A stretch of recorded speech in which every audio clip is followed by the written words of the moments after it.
This guy just enjoys a carefree noble life, eating delicious food every day and taking baths with hot maids. And he does it without even knowing where he is. Until one moment when a maid casually mentions his family name, Palacio. He instantly realizes he royally screwed up, because it turns out he ended up in the world of a game he used to play called Psychedelia. This whole world is destined to be destroyed by the 5 great sins, and he ended up in the body of the 3rd son of one of the worst noble families possible. His elder brothers are scumbags the world has never seen, and this whole family is destined to be destroyed first. Lying on the bed, he begs to return to his original life, as he sees nothing good in living comfortably only to die in 10 years. He weeps, thinking his current situation is worse than having 6 months of unpaid wages. Stuck in a fantasy world as a character with no special perks, our boy feels useless until an idea finally strikes him. Since he knows what is going to happen in the future, he realizes he might be able to change it. In order to eliminate the main causes behind the destruction, Aelon decides to reform the 5 great sins for the sake of his peaceful noble life. At present, these sins are just children. 2 months later, our protagonist had successfully rescued some orphans from a human testing center. He accomplished this with the help of Evan, a knight he hired recently. Evan reports that he has left the management of the orphanage in the hands of a girl named Utia. Our hero nods in agreement, realizing he made the right choice in picking Evan for the job, as the knight is quite skilled at handling such tasks. However, Alon struggles to show facial expressions, which leaves Evan puzzled and wondering if what he just heard was a compliment. Our boy notes to himself that he is simply unable to move his face muscles. He reflects that Evan is a rare gem in the world of psychedelia because he remained honest and loyal despite the betrayals around him, which is why our protagonist hired him as soon as he found him. Returning to the report, Evan mentions that the only reason he was sent was to save Utia. As Aelon confirms this, Evan remarks that the girl is very different. With his experience as a mercenary, the knight can tell Utia is no ordinary child. She seems quite strong, and he cannot understand why she simply accepted being locked up. He is curious why our boy didn't bring her back to the estate. Alon agrees with the sentiment, but internally he thinks it might look like he is neglecting her instead of utilizing her potential. In reality, it is part of his plan to keep her in the orphanage. Utia Bloodia is a member of a bloodline that uses power through a contract with an indescribable otherworldly being. She is destined to become the sin of wrath among the 5 great sins, eventually causing hundreds of thousands of deaths as a monster. However, Alan believes that if she grows up peacefully, she will not turn out that way. He makes an excuse for leaving her there, simply stating that it is not the right time to bring her in. This leaves Evan speechless. Our hero further adds that the matter must not be leaked, then hands over a handwritten letter for Evan to deliver to Utia. Alan wrote this to calm her down,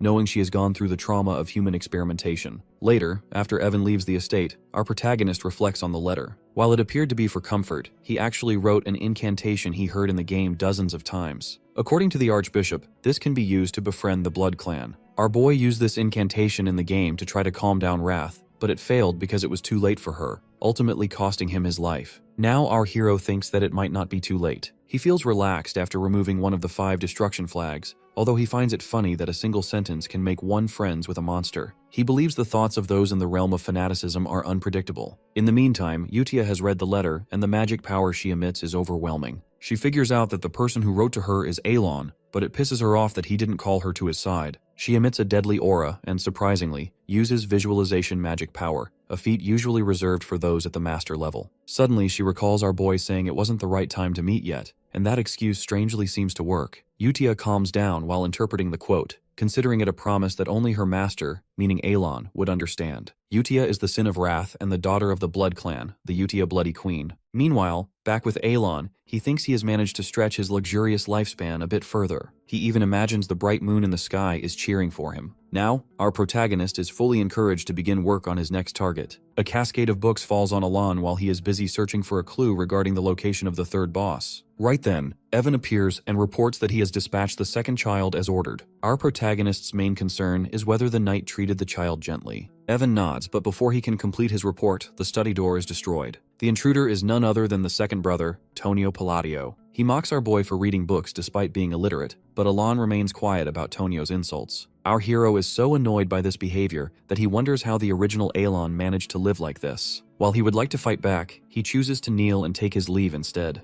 Tonio is immensely pleased by this submissive behavior, but in that very moment, he is nearly struck by a dagger. The one who threw it is Aelon's first brother, Leo Palladio. Now, both of the brothers glare at each other with killing intent, mocking one another's stench. In the game, the Palladio family members were merely minor characters who disappeared quickly, yet they possessed overwhelming power. Therefore, Alon decides not to get involved with his brothers as they fight over the position of family head. One is an underworld boss known as the Prostitution King, and the other is a drug lord running a massive cartel. As the two brothers begin fighting in the study, Alon and Evan flee the room. Our boy is determined to live a happy life as a supposedly incompetent, illegitimate son. They eventually return to Alon's room, where Evan reports that the second child does not seem ordinary either. Seeing how dumb our protagonist acts, Evan is confused and wonders how someone like Alon could discover secret human markets and illegal slave trades to rescue children. To the night, our boy looks like someone who cannot even take care of himself. He considers Alon odd for sending this second child to the orphanage as well. Our hero notes to himself that these children are not just beyond ordinary, they are at a world destruction level. The Allied Kingdom consists of several nations, and the second child was found in the illegal slave market of the Kalian Kingdom. This child is the second boss of Psychedelia, Deus Macalian. After being sold as a slave and abused across various locations, he eventually became the Sin of Sloth and eliminated kingdoms in the most terrifying ways. This was the part of the game where most players were terrified by his cruelty. In reality, the Sin of Sloth is a diligent person who repays exactly what has been done to him.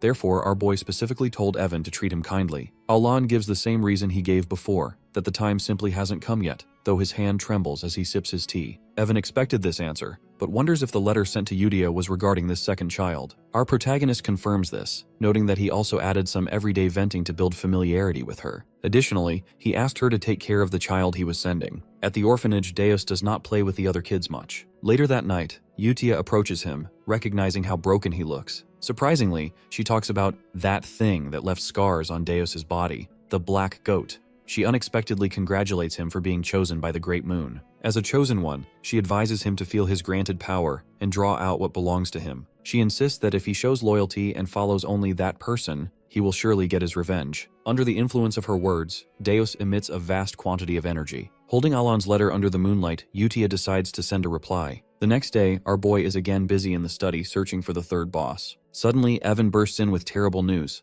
Alon's second brother has just died. It is quite unexpected for Tonio to die this early. Later, our protagonist attends the funeral, where shockingly, his own father is present with women on both sides. It is a total mess, and Alon finds it insane that drugs and women are present at a funeral. More importantly, he finds it weird that Tonio supposedly died from an accidental fall. He wonders if the story settings have changed, because in the game, the first brother killed the second after years of struggling for the inheritance. Now Leo is simply amused by the unexpected bonus. While Alon suspects the work of Leo or his supporters, he puts it aside to focus on the problem of the 5 great sins. Eventually 1 year passes. The succession issue has been resolved. Leo has taken over the drug business, and the family estate has become peaceful. Meanwhile, Alon has grown more familiar with Yutia through their letters. He believes that building this familiarity gradually will eventually help him. Yutia writes about her friends. Yuna is good at hide-and-seek, Radan likes war games, and Deus loves puppet theater. Reading this, Alon remarks on how good those kids are. He also notices from the letters that the sponsorship list has increased again. He finds it strange that such a small orphanage is attracting so many sponsors, but Evan doesn't pay it much mind. Right then, the knight remembers something the young master was searching for. With the help of the Information Guild, he has found a clue. Our boy feels a sense of satisfaction, thinking it must be an ancient text about the third boss. He is excited to finally find that child as well, finding the evening quite peaceful. However, later that night, people are being killed. At a drug distribution site called Margot, 2 men discuss how generous the Palladio Elder is with compensation. One man remarks that their organization has grown to hundreds of people and will only get larger. Suddenly, both men find that their people are killing themselves, moving as if they are puppets. The long-haired man also begins moving against his will, and within an instant, all the men have taken their own lives. A cloaked figure enters the scene.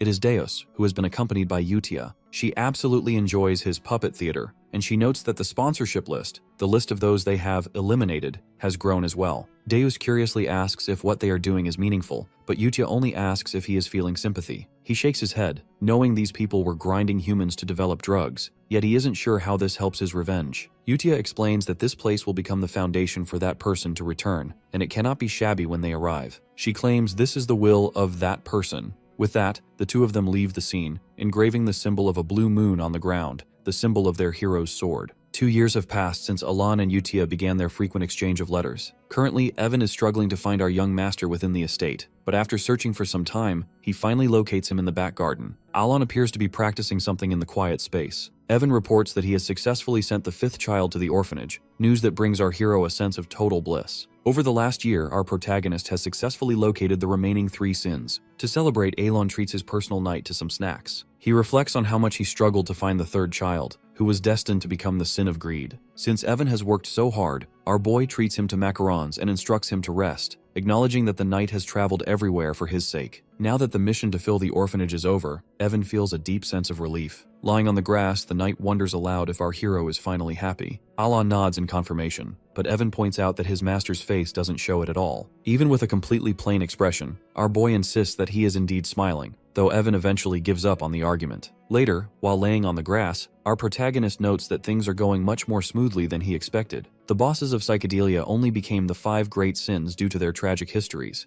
and Alon believes that by rescuing them early, the possibility of them reaching that dark state has become low. Initially, he had worried he would find the children in poor condition, but a new letter from the orphanage suggests otherwise. Evan delivers the report, which states the orphanage is running smoothly, and the children have become much more cheerful. Because of this, our boy decides not to hire a professional childcare teacher. He never expected Utia to manage the facility so well, and wonders if she had some past attachment to such a place. He concludes that she is a good kid. In her letter, she reassures Alon that everyone is healthy and growing well, specifically telling him not to worry about Deus anymore. It feels good for our boy to know the children are thriving, especially since their growth environment is vital to preventing the rise of the sins. However, Evan is frustrated that our protagonist hasn't actually met the children yet. Alon tries to dodge the subject because he personally has no desire to see them. While getting close to them might be beneficial, the memory of how tragic and horrific their paths were in the game makes him feel like throwing up. Even though he rescued them before their awakening, our hero remains terrified of them. Turning away, he gives a rough estimate that he might meet them in 5 years. Now that the 5 sins are gathered, Alon begins to focus on his own self-preservation. In this fantasy world, magic is essential, and luckily his current body possesses the talent for it. Suddenly, Evan mentions an organization called Blue Moon.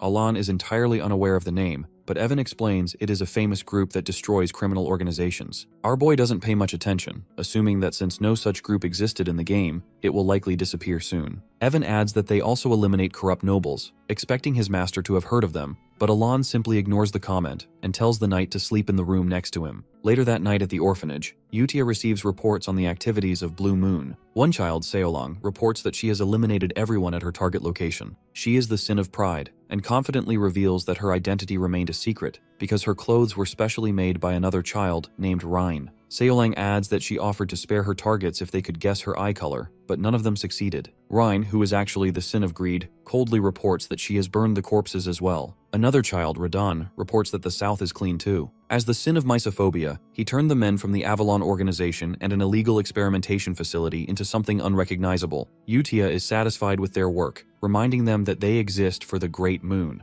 This secret organization, Blue Moon, worships the Great Moon, but Deus points out a looming problem. It pisses Utia off to think there could be any issue when everything is supposedly under that person's will. Deus explains that the head of Avalon is the son of the Count family where Alon lives. Furthermore, he has discovered that the eldest son of the family is targeting that person. Hearing this, Utia emits an overwhelming amount of energy. The letter she holds instructs her to get rid of the threat, and she crimps the paper in anger, agreeing with Deus's assessment. 2 years later, Alon's father dies. Although the official cause is listed as a heart attack, our protagonist knows the man abused drugs until his last breath. Nearby, people discuss a recent raid by Blue Moon, and our young master notes how concerned everyone has become regarding the group. The funeral ends in silence, with no one truly mourning the Count. Back in his room, Evan asks about their next step, since the eldest son, Leo, is set to become the family head next year. However, the knight is puzzled to see our boy packing his bags. Surprisingly, Alon wants them both to leave immediately. Evan wonders if they are fleeing the territory, but Alon explains they are heading south to Roadmill, a small village. As they depart, Leo observes them from the estate. After enjoying 3 full days in the village, they return to the estate, but only because our boy has come for the funeral of his first brother. He hadn't actually planned on returning, and he is deeply confused to see Leo die so soon. The cause of death was a sword through the heart, and there is no clue as to the identity of the murderer. When Alon tries to ask a servant for details, the man reacts with sharp fear and apologizes just for making eye contact. This behavior leaves our young master puzzled. Soon, Evan leans in and whispers, asking Alon if he is the secret mastermind who eliminated the Avalon organization overnight. Our hero is left in total shock. On the day Alon left for Roadmill in the carriage, Evan wonders why he has chosen a village instead of a city. Before answering, our boy reflects that this village is the final destination of his plan. He has saved the 5 great sins from their struggling lives and prevented the future in which the whole world is destroyed. Roadmill, on the other hand, has no connection to the original story. Plus, it has a Palladio villa. Our protagonist plans to live a luxurious life like a noble. However, he reveals to Evan that there is a reason for everything. Evan is not satisfied by his answer as he knows Alon always brushes off things that bother him. But our hero insists on leaving things like that. Leo starts to think about whether to kill him or not. Even though he finds Alon useless, he still considered killing him with poison after their father's death. But now that he has left the estate, Leo feels there is no reason to kill him anymore. Still, Leo finds them super annoying, maybe because of things like Avalon not doing well recently. Yet, he orders his man to follow their carriage. His man, Alman, asks if he wants to eliminate him. Leo gets stunned, as he never expected his right-hand man to question him. As he reminds him to do as he is told, Alman pierces his sword right into his chest. Leo gets a huge shock being betrayed by his loyal man. But Alman has decided to get rid of him, as he has enjoyed playing along with him. Shockingly, Alman is actually Radan, a member of the Blue Moon organization. Weirdly, he reveals that they only believe in the Red Moon. The Blue Moon is his sword, hence they move when he wields it. They can't let anyone harm the Great Moon. With that, he lands a blow on Leo. Radan further adds they can move freely at their will. That is the reason why he waited for Leo to say those words. It took Leo 2 years to say those words. When Leo threatens him with his men, Radan simply reveals they will wipe out Avalon for good. He leaves the estate, thinking how Leo has acted even when their great moon has given him a chance. On the other hand, Alon is happy to spend his peaceful days in Roadmill. Waking up, eating whenever he wants, he is now enjoying the life of a true noble. But all of his peaceful days come to an end when they receive a telegram message. Our boy freezes when he comes to know about Leo's death. That's how he turns back to the estate after 3 days. All the servants react weirdly around him. Surprisingly, the reason is that they consider him the mastermind who has destroyed Avalon. Now, Alon has fallen into some unpredictable, insane situations. Tears come out of his eyes as he wants to know how he became the mastermind. Evan points out that our protagonist is the only one who can gain the most from this. After the murder of Leo, Alon has now become the perfect heir with a perfect alibi. Now that Avalon is gone as well, there is no one left to give him a hard time. Due to these reasons, he has become the mastermind with a swordmaster level assassin working under him. Our hero is confused as ever as to how in the world someone could take down such a big underworld organization instantly. Right then, he remembers about the organization who hunts down other organizations. He is actually talking about the Blue Moon. However, Evan reveals that the Information Guild thinks it's not the Blue Moon, because they have noticed that the Blue Moon doesn't leave bodies and always leaves a mark. But the thing is, Avalon's members were killed by swords. Our young master starts to shiver, as now he knows why he has become the mastermind with a swordmaster. Our boy reflects that the Blue Moon didn't appear in the game, so such a big group can't be the culprits. But the question still remains as to who it must be. Back in the orphanage, Reen reports to Yutia that there were no traces left behind. Solong reports the same thing. Just then, Deus and Radan come in and inform them that the remaining Avalon forces were 486 men. Just according to their master, they have cut everyone in half. Yutia is quite pleased by their progress. So in just 5 days, Avalon, the massive organization in the Asteria Kingdom, was fully wiped out. Radan reports that the cleanup isn't finished yet. He has found that many more nobles are connected to Avalon, including the Altia Duchy. With that, every son gets ready to take care of the rest quietly. Yutia asks about the matter of the Information Guild. Ryan reports that they are treating this matter as unrelated to Blue Moon. Deus adds that every other guild has the same opinion and is considering this the fault of the Swordmaster. Then Yutia orders to maintain the surveillance. Plus, she wishes not to bother that person with this matter. But Deus points out that this time, that person's blood relative tried to harm him. Cutting his speech, Yutia makes it clear that this wasn't an order. As the sword of that person, they can't think on their own. According to her, the Blue Moon can only move on command, but she reminds them strictly that this person knows about everything. Therefore, she doesn't want them to disappoint that person. On the other hand, Deus doesn't get why a person like Yutia is feeling nervous over merely being found out. Everyone acknowledges her. Everything they are doing is for the Great Moon, that person. In the estate, Alon was pretty busy after the funeral. All he wanted was to live a relaxing life using his money. Due to the death of Leo, he has earned a lot of resentment, although Leo's death was supposed to be 6 years later. After the death of his brothers, all the family work has been piled up on him as the heir. Soon, a group of employees comes into his office holding books and scripts. Our protagonist gets frustrated as he wonders why they are working so hard. He reflects that they were all lazy and took shortcuts when the Count was here. After the vassals put their materials on his desks, they start to fear as they observe his cold expression. They wonder if he is angry. Therefore, in order to not lose their lives, they decide to work even harder. Alon understands that they are fearing him because of the rumor. He wishes for them to take care of their own things themselves. Later, our hero is busy in his combat training, but Evan is super confused as he wonders how he has reached the second year in just 2 years of self-study. He has typical headaches about 4 years of training to reach the second year, for magic cannot be used at all unless one is born with the gift. Our boy brushes it off as he makes a simple comment about being somewhat talented, although deep down, he knows that he's been practicing so hard for self-defense because he was super anxious. The technique he is learning now needs precise mana control. He doesn't want it to be half-baked. Furthermore, he never imagined using magic in a fantasy world. Initially, he was excited. He thought there would be no danger once his plan was complete. But as survival became a real concern to him, he came to realize that his mana hole is quite small. As a result, nothing seems to be working out for him.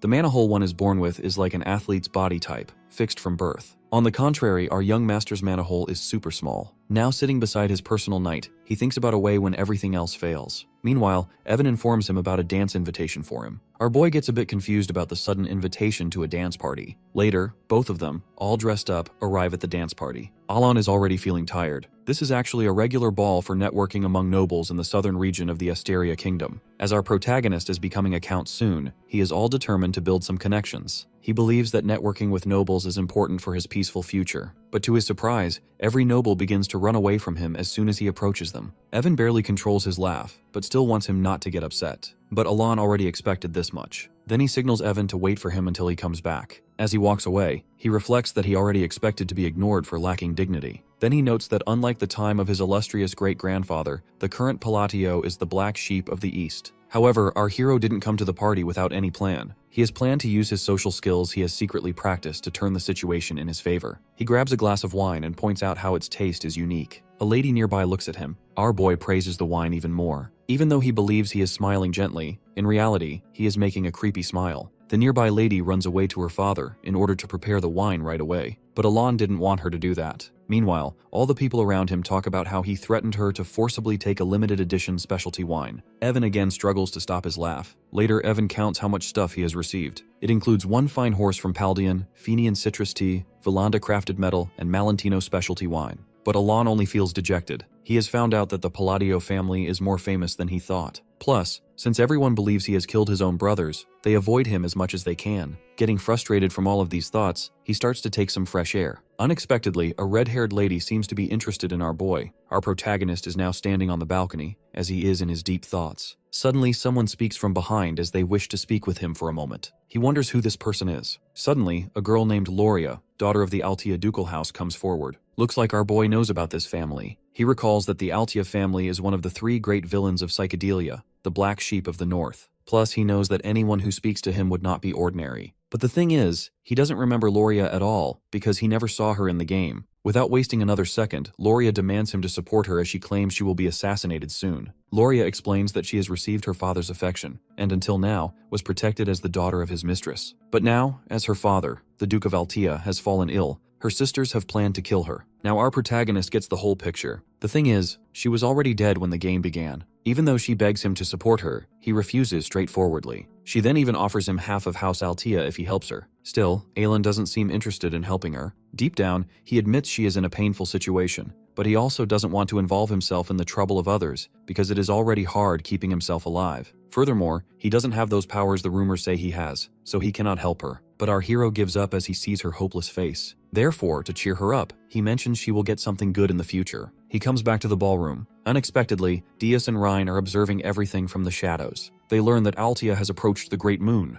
Dias thinks of informing the Red Moon that something is about to happen to that person. However, Rhine believes it isn't necessary. According to the information they have collected, Loria is the only one from her family who is not connected with Avalon, meaning she is not the target of Radon. Deus considers this good news, as all the other Altias will be taken care of sooner or later. Rhine then reminds him that their job is to focus on cutting off the information flow, because they don't want that person to know about the Avalon incident. Back in the party, Alon feels like he has some kind of barrier around him as people are not engaging with him. Right then, a red-haired lady greets him. Our boy thinks that this is the opportunity for him to finally get friendly with nobles. Therefore, he greets her back. But seeing how shady she is makes him frustrated. Then he realizes he has seen her in the game. Seeing how she is acting makes him believe that anyone who talks to him first can't possibly be a normal noble. Still, he greets her, Lady Zenonia, with respect. She gets a bit surprised, as she didn't expect him to know about her. Our protagonist nods because she is very famous. The 3 great villainous houses of the Kingdom of Asteria include House Altia in the north, House Palatio in the east, and the degenerates of Zenonia in the west. Turns out this lady, Kalia, is the eldest daughter of Count Zenonia. House Zenonia is a more refined corporate-style syndicate, keeping in note that he needs some noble connections to survive, but since it's already falling apart, our hero praises her beauty gracefully. After thanking him, she wishes to talk with him more. Even though our boy wishes to talk, there are too many eyes watching them right now. Also deep down he just wants to leave. On the other hand, observing how cold he is, Kalia notes he is just like the rumors say. Then she says her goodbye, as she wishes for them to meet again. But our protagonist is confused seeing her leave so suddenly. Meanwhile, Ryan reports that the information about Avalon is being perfectly concealed. However, Deus thinks that there is now a new concern. He points towards a man who is keeping an eye on our hero from the outside. Ryan decides just to observe as they don't have any direct orders, but they will eliminate him if needed. On some other day, Evan is confused to see the canyon, which is emitting a dark aura, along with Alon. Evan is puzzled to see how dark it looks from the inside even in broad daylight. On the other hand, our boy feels accomplished on finally finding it. As they head inside, Evan hopes for this not to be a fake one as well, but our young master reassures him, saying it's the real deal this time. Our protagonist internally thinks that it was easy to find in the game. Actually, the reason he came all the way here is because of the labyrinth in the south. The Labyrinth of Whispers requires one to solve the riddles in 8 chambers to earn a valuable artifact as a reward. Even now, our boy remembers the whole walkthrough. They reach the front of a huge door, which is basically the labyrinth entrance. Even though our hero visited this place in the game a number of times, now he is feeling much different. Evan remarks that the display looks like someone has built this by hand. However, he is more curious to know how our boy knew about this. Unexpectedly, Alon reveals that he used to come here often. Evan grows confused. Then our protagonist smiles slyly as he mentions he was just joking. Inside, they see a number of dragon-like creatures flying, which are being smashed by 2 giant hands. The thing is, they will be smashed as well if they don't get a riddle right. But Alon is acting pretty calmly, which makes Evan stunned. Even though they have been together for 4 years, Evan still hasn't figured him out. Furthermore, all of the missions they have done till now are not related to each other at all. He doesn't know how in the world his master knows everything about this place, even when he has never left his home. In the meantime, our boy has gotten the riddle right, but the door won't open until one thing is done. As the door starts to open, Evan thinks that even after everything, following his young master has always led to something good in the end. He is so curious to know what our hero is now planning. On the other hand, Alon is feeling dreadful after trying to look at the massive door, as his neck has nearly sprained. As the door opens, both of them are now standing in front of a treasure. But our protagonist only orders to take the black ring and then head back home. Evan believes it will be totally useless, but our young master states that bringing anything else will bring them nothing but trouble. Wearing the black ring, Alon has now obtained the constraint. As soon as they turn back to leave, they find out that the piles of stones in the canyon were actually golems. Even in this situation, Evan only thinks about finding a way to at least make Alon get out of here. But surprisingly, our boy steps forward to eliminate those golems. Evan still reminds him that their first priority should be to escape. He tries to stop our protagonist by yelling that second-tier magic won't be enough here. But our hero has a plan. He uses Constraint Commence with the help of his new black ring. Some kind of powerful waves emerge from the ring against the golems. Someone recites a spell to use the black ring. Alon recalls that this part in the game had a selection window, so he knows that voice is actually the Labyrinth Clear reward, Constraint. This is an absorption-type artifact that imposes restrictions on the user in exchange for power. Our boy shivers as he listens to the voice of the labyrinth. Firstly, it says that in all spellcasting, the hand seals of Babylonia shall be absolutely required. The labyrinth then asks what he wants to gain. Alon replies that he needs the power to twist the laws of the world a little more. The labyrinth then grants his wish. Then, for the second wish, it again recites a spell. In all spellcasting, only the sacred words of Babylonia may be used. The labyrinth then wishes to know what he wants by this. Our young master wishes for the same as before. But surprisingly, this time the labyrinth remains quiet. Our protagonist wonders if he has done something wrong this time, as he even made the skill icon just in case. He knows that choosing both seals and words for the constraint gives the highest magic attack power. Our hero has mastered all the hand signs and phrases through practice, which means this should work out. Suddenly, the labyrinth accepts his second wish. It announces that those who remember the seals and mysteries of the forgotten great god have received their gratitude, so they will carry on his will. But Alon doesn't know what they mean by carrying on his will. As the black thing is being absorbed, the constraint works successfully. The labyrinth has decided to watch him, as he is the inheritor of the will. Just then, Evan yells to our boy that his second-year magic won't work here. Turns out the time was stopped, and our protagonist returns back to the very first moment when the golems start to attack them. Right now, he is all ready to test the constraint and the price it demands. Alon activates his newly awakened thunder-like power. By utilizing the laws of refraction, rebound, blue light, and linear diffraction alongside the use of signs, he sends a powerful blow toward the golems. Evan is stunned to see all of the constructs being destroyed by our young master. After just a moment, the golems are completely obliterated. With the threat neutralized, Alon and Evan start heading outside. Evan wonders if our protagonist was hiding his true power until now, but Alon simply shakes his head, which makes the mercenary even more confused. Evan has never seen anything like that in his 15 years of service, so he asks if that was truly second-year magic. Our boy nods firmly, though deep down, he is equally confused as well. Our hero recalls that the spell wasn't nearly that powerful in the game. In the turn-based combat system of Psychedelia, a spell can be enhanced using a sigil or an incantation per turn, but this time, he triggered a chain lightning spell that was strengthened over 5 times using 4 incantations and sigils. Stacked thunderblades were amplified together to form a configuration suited for large-scale lightning magic. In exchange for the restriction that required our hero to use a sigil and add an incantation for every spell, Alon has gained something else. He remembers being granted power for inheriting his will, which allowed him to amplify his magic tenfold. However, Alon didn't expect to get these kinds of results. Finally, the boat exits the canyon. Evan is super exhausted and wonders who could have created such a dark place, but our boy is lost in his own thoughts. He remembers that the Whispering Labyrinth had another name, one spread throughout the gaming community. The area was known as the Labyrinth of Palaon. Consequently, Alon tells Evan that this place was built by someone named Palaon, but Evan is too exhausted to fully understand. Deciding to head back east, Alon reflects on their journey, noting they have been out for 3 weeks for this quest. Furthermore, our protagonist has tasks to attend to once they return. Evan is shocked to find him more diligent than expected, and with that, they start heading back home. Our hero reflects that while choosing a sigil matching the spell's element increases its effect, and picking the right incantation strengthens its properties, the results here differ from the game. In the digital version, the visuals stayed the same while only the attack stats rose. On the contrary, each sigil here visibly affected the spell itself, and every incantation had its own transformation. Even if it is just a magic technique, Alon wonders if his mana control is exceptional enough to perceive those changes. He decides to test this theory once his mana recovers, feeling fully satisfied by the results in the end. Evan and Alon reach their horses to begin their return, unaware they are being observed from behind by Rhine. She returns to the canyon entrance and recites spells as the markings illuminate the walls. Soon, words appear stating that for a friend who would be left alone, the Swordmaster Palaon stood his ground. Rhine recalls that this man countered the invasion of the Black Ones and defeated Alicolica, the devourer of his subjects' hearts. This is the Radiant Emperor, the Great Palaon. Rhine is aware of this history because she was born under a great mission within the ancient library. The thing is, she overheard Alon when he mentioned the place was built by Palaon. Rhine notes how much the boy is different from the version of him recorded in history, signaling that something is extraordinary. Additionally, the Great Moon itself once called Palaon a friend worthy of reverence. Yet the incantation our hero whispered doesn't even exist in the records of the ancient library. She simply cannot understand his identity. With that, she steps out of the canyon, delighted to know that everything the Red Moon said was true. She feels a bit ashamed for just following orders when Deus arrives. Unexpectedly, Deus did not manage to obtain the required information because the man he was after has been eliminated. Rhine decides to report this for proper handling. Later that night at the Zenonia Count's house, Kalia realizes that the rumors regarding Alon were true indeed. His gaze was cold and unfeeling, and she recalls him calling her famous. She agrees with that assessment, as Count Zenonia is both powerful and renowned, yet she finds it weird that people find her famous since she rarely socializes. She turns to her father for his opinion, although he remains quiet. Shockingly, with a snap of her finger, she takes control of his body and sets him to work. She excitedly points out that no one can suspect her to be the one running the house while the Count himself is just a fool. She recalls how Alon spotted her spy from the shadows,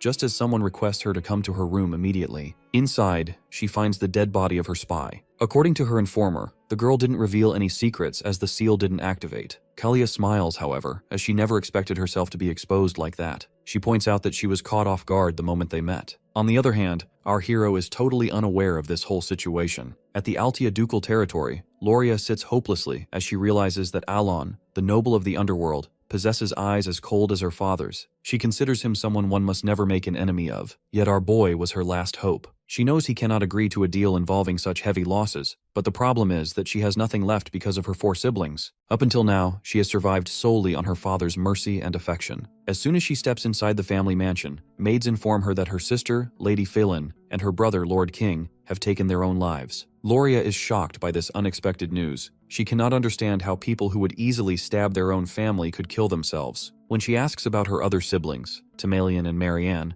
the maids soon discover that the two have ended each other's lives inside a room. Chaos spreads through the estate as no one understands exactly what is happening. In the meantime, Radon quietly retreats from the estate, as he is the one behind the carnage. While the maids run in a panic, Loria recalls our protagonist saying that luck would be coming her way. She now takes him for someone who hides his true identity, waiting for the right opportunity to seize power as the true shadow behind the Count's house. Her body trembles as she realizes the true meaning behind his words. Right after this incident, Loria becomes the heir of the Altia Duchy. She shivers with regret for making a deal with our hero, a man she now views as a demon, but she reminds herself that she cannot betray him now. Having seen the end of those who crossed him, she decides to move forward without looking back. 2 months later, Alon receives a delivery from Duke Altia. Unexpectedly, the Duke has sent him Cernak's wine, an incredibly expensive gift where each bottle costs several thousand gold. Our hero finds a note inside and discovers it is actually from Loria, not the Duke himself. He wonders why she sent this to him, though he also feels a bit guilty for not helping her during their last encounter. According to the messenger from Altia, the gift was personally prepared and ordered to be delivered by hand.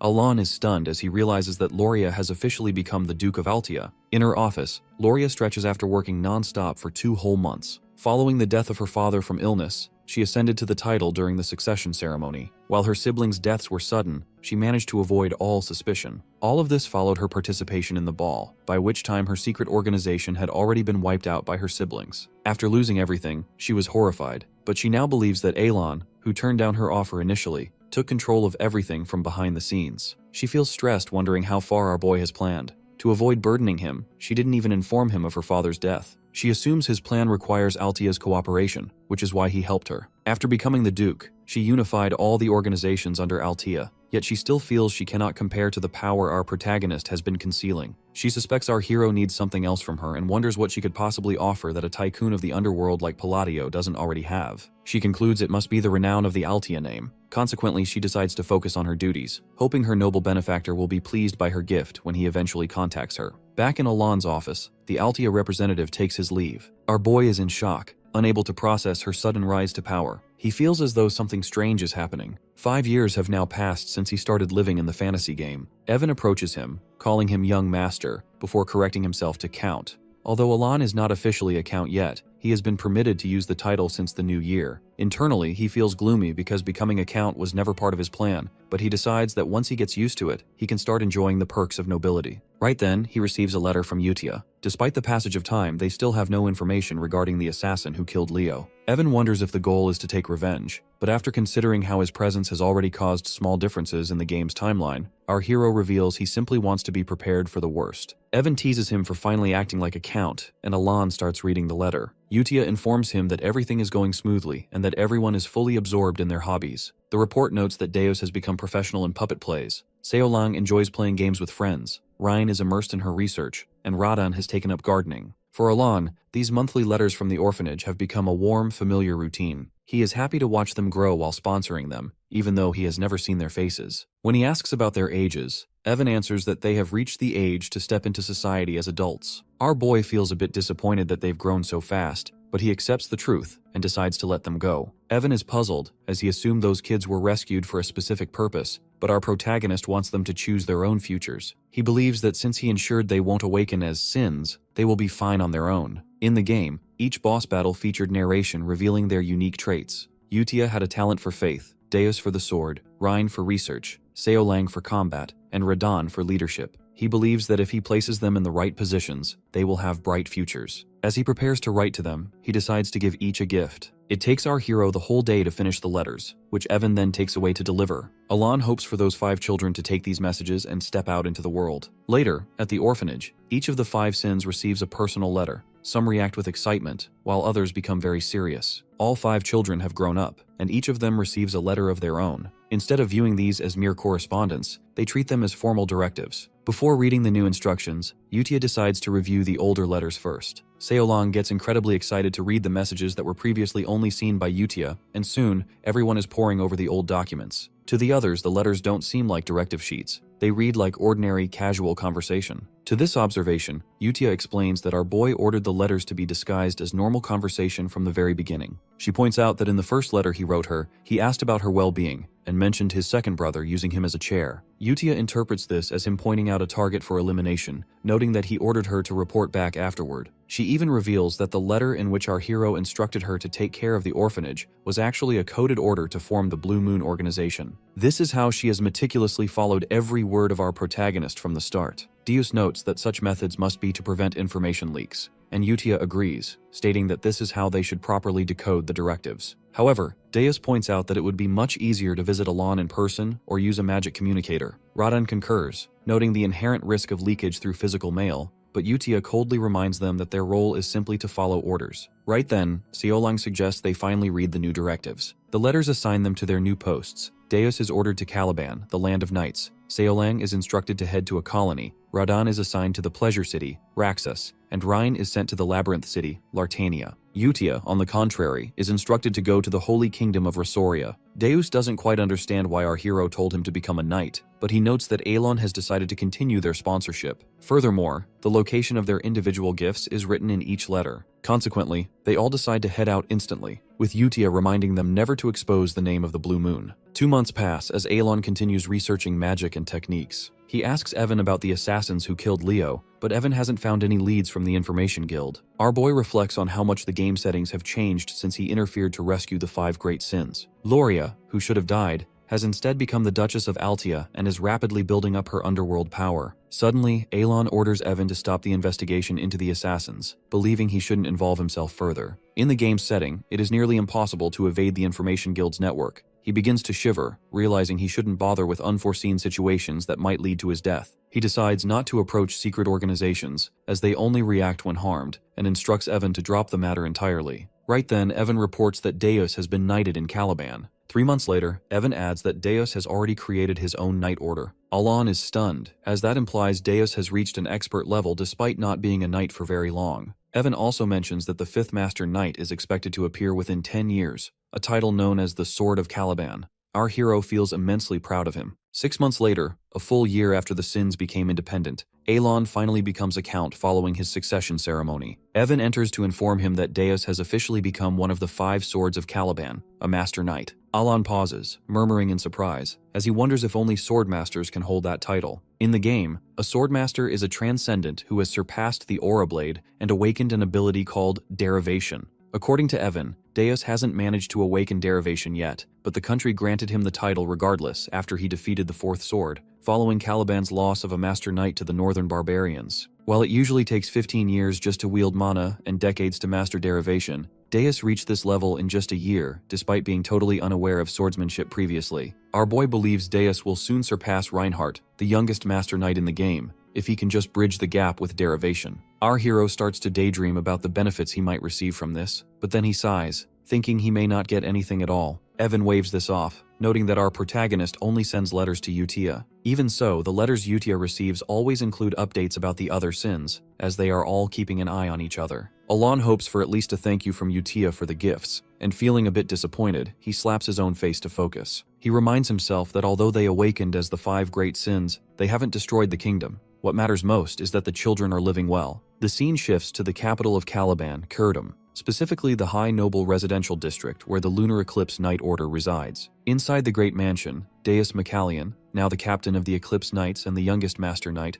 observes his sister from a window. They wave at each other. Even after a year, Deus finds the memory of his transition embarrassing. He had lost everything to the Black Ones, leaving him with nothing but uncontrollable hatred. The Great Moon, Alon, saving his life hadn't been enough to earn his loyalty initially. However, the promise that he could eventually take revenge himself kept him loyal to the Blue Moon. Working for the organization was dangerous, but he didn't care about his safety, completing missions for years to pave a path toward his enemies. Finally, he received his first personal directive. Our hero provided the location of a gift in a small southern inn at Regat 10. Though Deus didn't care for gifts, he went anyway. To his surprise, he found his long-lost younger sister at that inn. He had thought he lost everything, but through Alon, he found a sister as precious as life itself. Deus finds his sister, whom he had long believed was dead. Her name is Shilly, and as they later sit to enjoy tea together, he asks what happened after they were parted. Shilly explains that after their separation, she was taken away by them. She waited in the darkness for a very long time, and just as her turn came to be killed, she was fortunately rescued. A few years later, she was on the verge of being sold at a slave market when someone again cleared all obstacles to save her. That savior was Evan. Since that incident, Shilly has received continuous medicine and support. She even received a letter from our protagonist, who assured her that she needn't worry about her brother because both of them were safe under the name of Palatio. Deus is stunned to see Alan's name, as he never expected the man to expose his true identity. He wonders how his sister could know of the Great Moon, especially since our boy had never been told about Deus's family. Even Utia only knew that Deus had been attacked by the Black Ones. Suddenly, Deus recalls Utia's insistence that the Great Moon knows everything. All of his questions fit together like puzzle pieces and disappear. While he initially couldn't understand Utia's fervor, he now feels like the foolish one. He realizes that our hero knew the truth all along and was providing hints to the child who would otherwise have survived alone. Seeing him completely zoned out, Shilly calls out to her brother. He pats her head, noting that while his sword had previously acted only on hatred, the Great Moon had overlooked his flaws and shown mercy. For Deus, who had lived only for revenge against the Black Ones, the survival of his family fills him with deep gratitude. He finally understands why Utia follows Alan, not as a blind believer, but as a loyal subject to a man of infinite foresight. To repay our hero, Deus vows to reach the pinnacle of Caliban as a master knight and create an elite guard of top swordsmen. Fast-forwarding to the present, Deus has formed his own group and prepares for a briefing. Standing before his elite unit, he declares that the upcoming expedition will be the foundation for the eclipse. He waits for the day he can offer a repayment that satisfies the Great Moon, strictly instructing his knights to prove their worth under the moon before they depart to battle the barbarians. Back at the Palatio estate, Alan is resting peacefully, satisfied that the 5 children have grown up. Suddenly, a gust of wind blows his messy research notes across the room. Since returning from the labyrinth, our protagonist has focused on researching phrases. After organizing his results, he notes that refraction enhances the imperfection of completed spells to expand their area of effect. Repulsion alters the form of the projectile, causing it to transfer, while blue light enhances parallel magic like lightning. Linear diffraction, on the other hand, grants penetration for critical hits. Our hero has also established strict rules for these phrases. One must not use unfitting terms, phrases cannot be repeated, and he is limited to 4 arcs. Due to his mana capacity, he can only use this magic once a day. Since the phrases and beasts of Babylonia were a forgotten concept in the original game, he had to research the mechanics himself. To test 2 months of experiments, Alan unleashes his Thunderlight magic. By removing the central point of the gathered magical sphere, he creates an electrical shock through imbalance. Even his seemingly weak magic gains purpose as he chants fixation, compression, collapse, fleeting full bloom. A massive amount of magical power is unleashed. Observing the destruction, our boy concludes that the order of the phrases is vital, remembering how he failed when he attempted to use collapse first. Suddenly, someone yells from behind in disbelief. It is Kalia, who stands with her butler in absolute shock. They refer to his power as Origin, a unique magic supposedly reserved only for 7th Circle mages. Alan is stunned by the comparison, as 7th Circle mages occupy the very top of the magical hierarchy. Kalia and her butler wait in the reception room of the Paltio family, having arrived with 2 distinct purposes. First, the butler carries a card capable of dealing terrible damage to Zenonia. Additionally, Kalia wanted to confirm Alan's true intentions and sense the magic that swallowed Palladio, while also gauging the strength of the organization protecting him. To her surprise, however, she finds her butler shivering in fear. Despite being Bianchel, a 5th-rank mage who was expelled from the Mage Tower for human experiments and is capable of eliminating an entire battalion with ease, the man is trembling. He has remained arrogant even toward Kalia over the years she supported him, but now, he is visibly shaken. Just then, our protagonist enters the room and coldly inquires about their business. Kalia offers an apology for the sudden visit, explaining that she ended up wandering around while trying to find him. Alan then clarifies that he did not use an origin. By his own estimation, he would only be around the 2nd rank. He adds that magic doesn't have an actual function, internally reflecting that his magic serves neither for defense nor attack. However, both Kalia and Bianchel interpret his words as a sign that he simply doesn't want them to expose his power to others. Stuttering in fear, Bianchel admits he must have been wrong. Alan feels a sense of relief and directly asks again about their reason for visiting. Kalia explains that they were on another business trip and happened to be nearby, so they decided to pay their respects, implying there is no specific motive. Our hero then mentions that he needs to attend to his work and cannot spare much more time. Kalia gets up, thanking Alan for granting them even a brief moment. Before they depart, he suggests she pay a visit to Duke Altia if she wants someone to talk to, as he believes the 2 of them will get along quite well. Taking this to heart, she makes a plan to visit the Duke. As our boy and Evan see them off, Evan notes that Zenonia, a ruined Western family, has come to visit them. Alan has no idea why, but he is feeling under the weather. He worries that if rumors of him using an origin are exposed, those struggling for power will inevitably come after him. As our protagonist turns to go back inside, he believes that Zenonia would never truly approach Altia, as both are rivals in the underworld. All Alon wishes is for them to never return. Inside the carriage, Kalia asks Biankel if that power was an origin. The butler shakes his head, and while still trembling, explains that an origin is magic that draws its own laws upon the canvas of absolute, immutable principles. However, what he saw through his observation eye was that the Count's magic canvas was being torn apart. This means Alon was testing the absolute principles themselves. Bianchel observed him fixing lightning in place, wrapping and collapsing the laws, yet still manifesting the spell. This is a miracle that defies reason, and the butler suspects this was actually the work of a forgotten great god. His head hurts as he reminds himself to stop thinking further, for such thoughts are dangerous. Having earned praise for pursuing ancient knowledge and researching the magic of the Forgotten Era, he concludes that they should never oppose Count Paltio or make an enemy of him. Kalia sighs, realizing there was no point in trying to discern his intentions. Recalling his suggestion to visit Duke Altea, she believes she has already become one of Alon's pawns. 2 years pass since the 5 children were sent off on their own, and our hero asks for any new information regarding them. While he receives no direct news about the children, he unexpectedly learns that Zenonia County and the Altea Ducal House have formed an alliance. This news drops like a heavy weight on our boy, as he never expected the 2 pillars of the underworld to unite. Furthermore, their alliance appears proper on the surface under the underworld accord. Alon panics, believing that even after raising those little sinners, this shadow alliance will surely cause the Asteria kingdom to collapse. He cannot believe Kalia took his words so seriously that day, but he tries to shrug it aside, thinking it must be temporary. Nevertheless, he decides to prepare just in case and immediately starts writing to Kalia. He wants to apologize if he seemed blunt, inarticulate, or cold during their meeting. He then orders Evan to deliver the message. Later, our protagonist reads a letter from Utia and finds no information regarding Radan and Seolong. He wonders if Seolong has died, thinking that if they had followed his instructions and found the gift, they could have become a warrior's symbol worthy of even a Baba Yaga. In the game, there was an item called the Sacred Beast of the Golden Mane Tribe.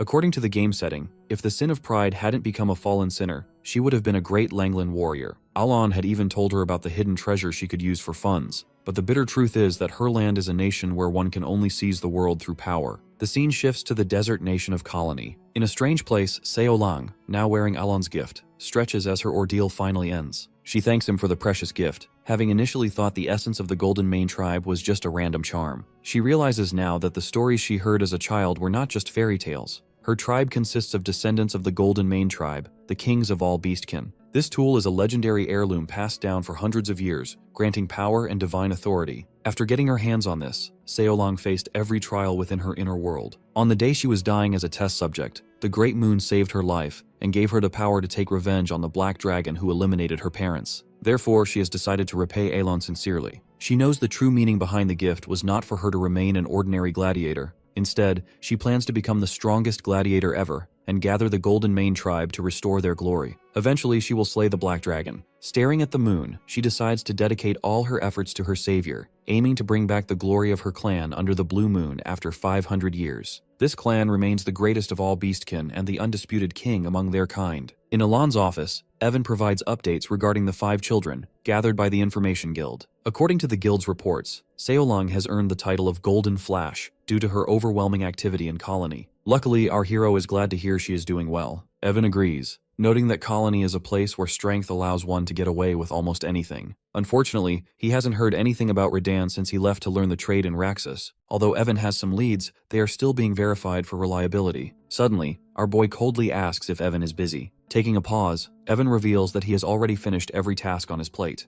Alon then reminds Evan that they need to prepare early, as it will take roughly a month just to reach the Magic Tower. Evan flinches, as he was entirely unaware they were heading there. It turns out our protagonist had simply forgotten to mention the plan. While Evan points out that it only takes a week to reach the Green Magic Tower, Alon has decided to visit the Blue Magic Tower instead, located near the Labyrinth City. With that, Evan begins the preparations. Alon, meanwhile, clearly dislikes riding in a carriage. However, there is an item at their destination that can support his small mana reserves, making the trip a necessity. In the game, our boy had spent a great deal of time grinding in Lartania. The labyrinth at the center of the city served as the primary leveling map of psychedelia. The deeper a player ventured, the better the items they could obtain. Although countless players entered, no one ever reached the end, leading to frequent complaints that the map simply continued downward forever. Consequently, relics and artifacts are continuously discovered in this endless maze, making certified magic appraisers highly respected and wealthy professionals. There, a girl named Rhine is soon to take her appraiser exam. Our hero wonders if the gift he sent her was too small, as it was merely an item intended to aid in equipment appraisal. He decides to provide extra support later if it proves insufficient. The scene shifts to the labyrinth city of Lartania. The city is teeming with explorers and mercenaries and is governed by no one. Nestled in a southern corner is a secretive appraisal shop called Merda. The shop has gained fame for its unique services, attracting nobles and A-rank explorers as its primary clientele. Among these customers is the Lord of Lartania, who is currently visiting the shop where Rhine works. She has just completed the appraisal of a device that generates flames using mana. The Lord feels grateful, noting that the item is a relic capable of holding an imprint. When he inquires further, Rhine explains that a pinch of mana will maintain the flame for an hour. Fully satisfied, the Lord leaves the shop. Rhine then turns her attention to another device that can also be imprinted.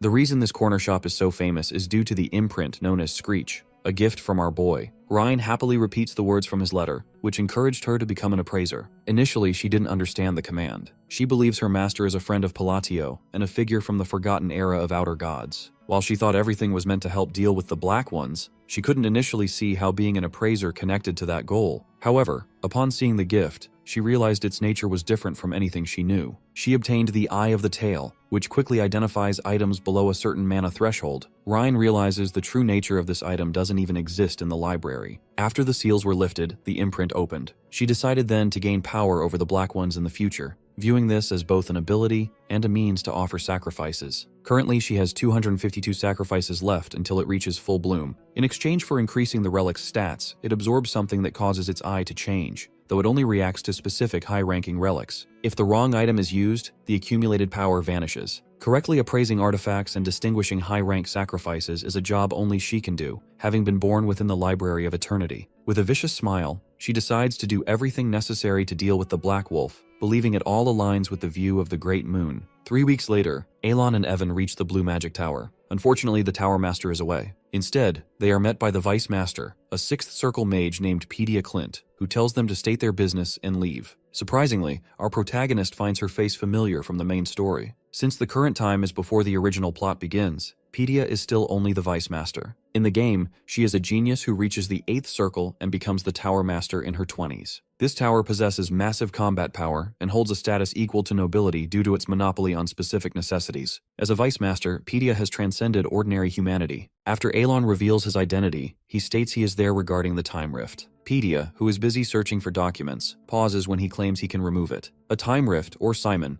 is a door to an unknown subspace that appears where magic is heavily used, creating anomalies and destruction. Using her observation eye, Pedia asks if our boy truly believes he can achieve that with his current talent. She immediately tells him to leave. When Alon tries to explain, Pedia cuts him off, pointing out that he shouldn't boast about removing the rift while keeping the treasure inside. She slams her desk in rage, clearly exhausted by the many people who have come to her with similar claims. Our hero feels she is being unfair, yet he calmly requests that she guide him to the rift so she can see his ability for herself. Pedia remains unmoved, believing he is only there to manipulate public opinion after gaining the title of Count through sheer luck. Suddenly, she unleashes a massive amount of mana to prevent him from creating a scene. Alon notes that while she seems busy, she is unexpectedly up to date on gossip, and surprisingly scary. Even though he is frightened, he feels desperate. He goes straight to her with a deal. If he fails to remove the rift, he will sign over his entire fortune to her. Seeing that she still isn't backing off, he offers to swear a mana oath. This condition interests her, and later, she shows him the way. She reminds our protagonist one last time that if he fails, everything he owns belongs to her. As he steps toward the rift, Pedia wonders if he is a mastermind or just a lucky man. She smirks, concluding he must be a lucky fool for coming here without knowing his place, especially since she noted his mana is barely at the 2nd Circle level. She believes he can do nothing. Meanwhile,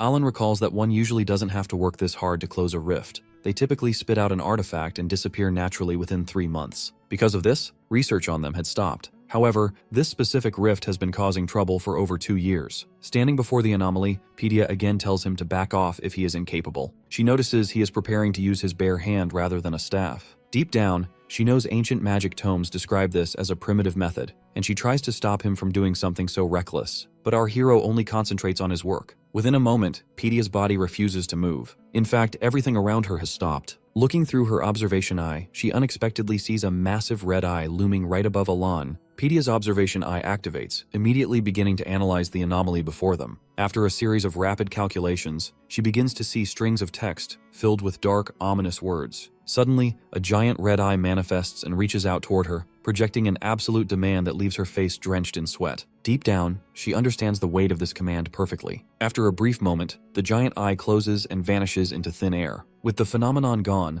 Alon informs her that the gate is officially closed. To him, the task was relatively simple, as it only required specific items and methods. He then moves to secure the relic he just acquired. Naturally, our protagonist realized he might need to use this method again in the future, so he had cast a convincing spell on Pedia to smooth things over. He wonders briefly if she fell for it, and it seems she has. She immediately decides to keep the event a total secret. However, noticing her making strange expressions, Alon begins to doubt his success. When he attempts to approach her, she cuts him off with a yell, frantically insisting that she can absolutely keep a secret and won't tell a soul. Our hero is left utterly confused by her erratic behavior. Later, our protagonist prepares to head home with Evan. Unexpectedly, Pedia approaches our boy and offers him a mana recovery potion she brewed herself. Upon closer inspection, Alon realizes it is a top-grade potion. Pedia murmurs a question, asking if he likes it, leaving our boy stunned. Just 2 bottles of such a potion cost as much as several lower-rank versions, making the gift incredibly expensive. He wonders if she is truly this thankful for him closing the gate, but in reality, she is only trying to please him because she is keeping a secret of her own. She panics and offers to sign a mana oath to prove her discretion. Alon cannot fathom why she would take an oath over something so trivial, but before he can clarify the situation, she takes the oath immediately. Seeing her reaction, our hero concludes that she simply doesn't want to clear up the misunderstanding. Regardless, our hero has successfully acquired the relic he wanted from the Blue Magic Tower, along with 5 bottles of potion and a binding oath. Inside the carriage, Evan points out that while the relic was difficult to obtain, it looks far more basic than he expected. Alon remains quiet, only revealing that he absolutely needed it. The item is actually the Seal of the Unholy One, a bracelet with a gem designed to absorb and store mana from the atmosphere. It seems to be working perfectly. Although its storage capacity isn't massive, it is more than enough to fill our hero's mana hole. Comparing his limited mana to the support item, he reminds himself that his path is one of magical research and self-preservation, not frontline combat. Still, his thoughts shift back to Pedia, as he remains unsure when exactly she developed her misunderstanding. When they were departing, Alon tried to explain that he was only a second circle mage, but she merely gave him a thumbs up and nodded, seemingly agreeing with everything he said. Reflecting on this now, our boy realizes her reaction was strangely similar to Kalia's. He feels a lingering sense of unease, though he calms himself with the thought that they likely won't meet again in the future. The scene shifts to the Altia estate, where Loria welcomes Kalia. Kalia greets her by commenting on her beauty, and Loria feels comfortable in her presence since they don't need to constantly assess rank or power between them. Strangely, both women find themselves occupied by thoughts of Count Palladio. When Alon suggested that Kalia visit Duke Altia, she only truly understood his intent once she followed the order. As they talk, they realize that both are under the influence of our hero. Their alliance was essentially forged by Count Palladio's command. With him standing above them, their previous power struggles feel like absolute nothing. Because of this, Zenonia and Altia have grown closer. Loria asks why Kalia has arrived so early, as their meeting wasn't scheduled until next month. It turns out Kalia is there to discuss the letter Alon sent the day she left his estate. Even though it appears to be an ordinary apology, both Loria and Kalia are convinced there is a hidden meaning within the text. They decide to decode every single word, searching for a subtext. Eventually, they come to the conclusion that Alon dislikes both the aristocratic and royalist factions. They wonder if he intends for them to eliminate both groups, eventually deciding that our protagonist wants to drive out the existing nobles to establish a new regime. Loria now believes this is why he needed Altia's prestige and helped her become a duke. She is certain that if the Overlord of the West joins them, they will succeed. Meanwhile, back at the Blue Magic Tower, the Tower Master learns everything regarding the closure of the Time Rift. The puzzle pieces begin to fit together on their own, forming a picture of Alon's influence. In the meantime, our boy sneezes, a side effect of the conversation happening behind his back, and nearly chokes on a sweet potato. He and Evan are currently taking a break on their journey home. Just then, a letter arrives from Utia. She has successfully become a priestess in the specific location selected by our hero. The Tower Master of the Blue Magic Tower finally returns. His name is Salem Micardo, an 8th Circle mage of immense power. Seeing Pedia looking under the weather, he asks if she is all right. With a weak voice, she informs him that she has completed everything he entrusted to her. Noticing her extreme exhaustion, Salem grows worried. He reflects on how she became a vice master at such a young age. She is so blessed with talent that her pride previously knew no bounds. She was always so strict with new recruits that she often moved them to tears. Yet because she was so serious about her magic, Salam never tried to correct her personality. He believed that once she reached the 7th circle, she would automatically become humble after realizing how limited her achievements truly were. Now, however, the situation seems very strange. He tries to cheer her up with a joke about his mission in the northern region, asking if the workload was really too tough for her. She only sighs and reveals that Alan has closed the time rift. Unfortunately, she cannot explain how it was closed because she is bound by a mana oath. With a sad face, she simply endures the restriction, unable to say anything more. Salam pats her head, and deep down, he is actually pleased to see that her arrogance has finally been broken. He wonders if the magic used was an origin. Pedia is so crushed by the experience that she doesn't even brush his hand away. Consequently, Salam becomes deeply interested in our protagonist. 1 month has passed since our hero returned from the Blue Magic Tower. After acquiring the Mark of the Unrighteous, Alan has gone even deeper into researching magic phrases. Since he can now use magic more times per day, he is making rapid progress. After discovering a new rule, he writes it down in his notes. While the progress seems to align with his arrangements, he isn't entirely certain of the cause. At that moment, Evan points out that Alon's magic has become significantly stronger. To Evan, it didn't seem like second circle magic before, but now it feels like it is on an entirely different level compared to a few months ago. In fact, Alon's magic just created a massive crater in the ground. Our boy believes this kind of destruction should be impossible for gravity alone.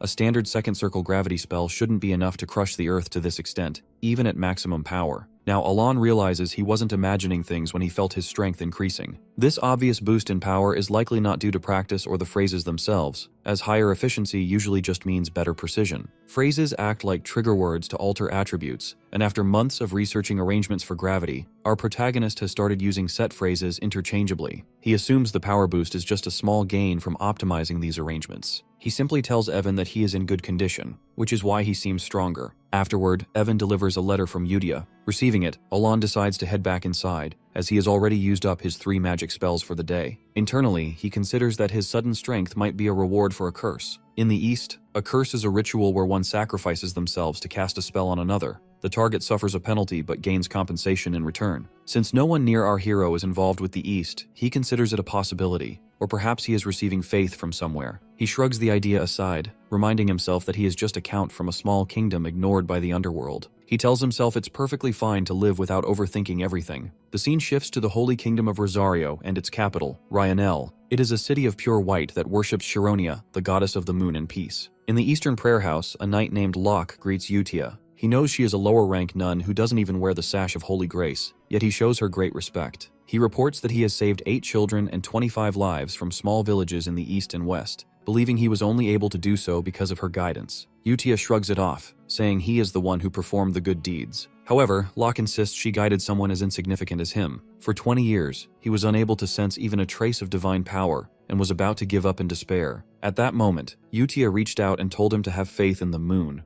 At first, he didn't understand, but he prayed to the moon for several days anyway. Unexpectedly, he was soon able to build divine power. Though he briefly feared he had stepped onto the path of heresy by favoring the moon over Lady Chironia, he now believes all power borrowed from the gods is the same. The sacred artifacts of the goddess shine brilliantly in his hands, proving his divine power. When he previously asked Udia why she pointed him toward the moon, she explained that while faith comes from invisible belief, it takes a long time to grow. She claimed it is easier to gain results from something that actually exists in the sky. To her, the moon will always be on his side. Locke agreed, thinking it was a better way for a person filled with doubt to find certainty. Back in the present, Udia tells him to show his gratitude by praying with her. As it is prayer time, many people have gathered. They enter the hall, and Utia goes straight to the sanctuary to begin praying to the great moon. Our protagonist's former ward has officially become a prominent nun of the Holy Kingdom. While reading Utia's letter, Alan feels a touch of frustration, finding nothing particularly special in this update either. He takes the news as a sign that everyone is doing well, yet he cannot help but feel a bit lonely. After all, he only receives letters from Utia and no one else. Our protagonist tries to reason through this, thinking that since the other children never saw his face, he is likely just a nice stranger who showed them a bit of kindness. His primary goal was to keep them on the right path so they wouldn't destroy the world in the future,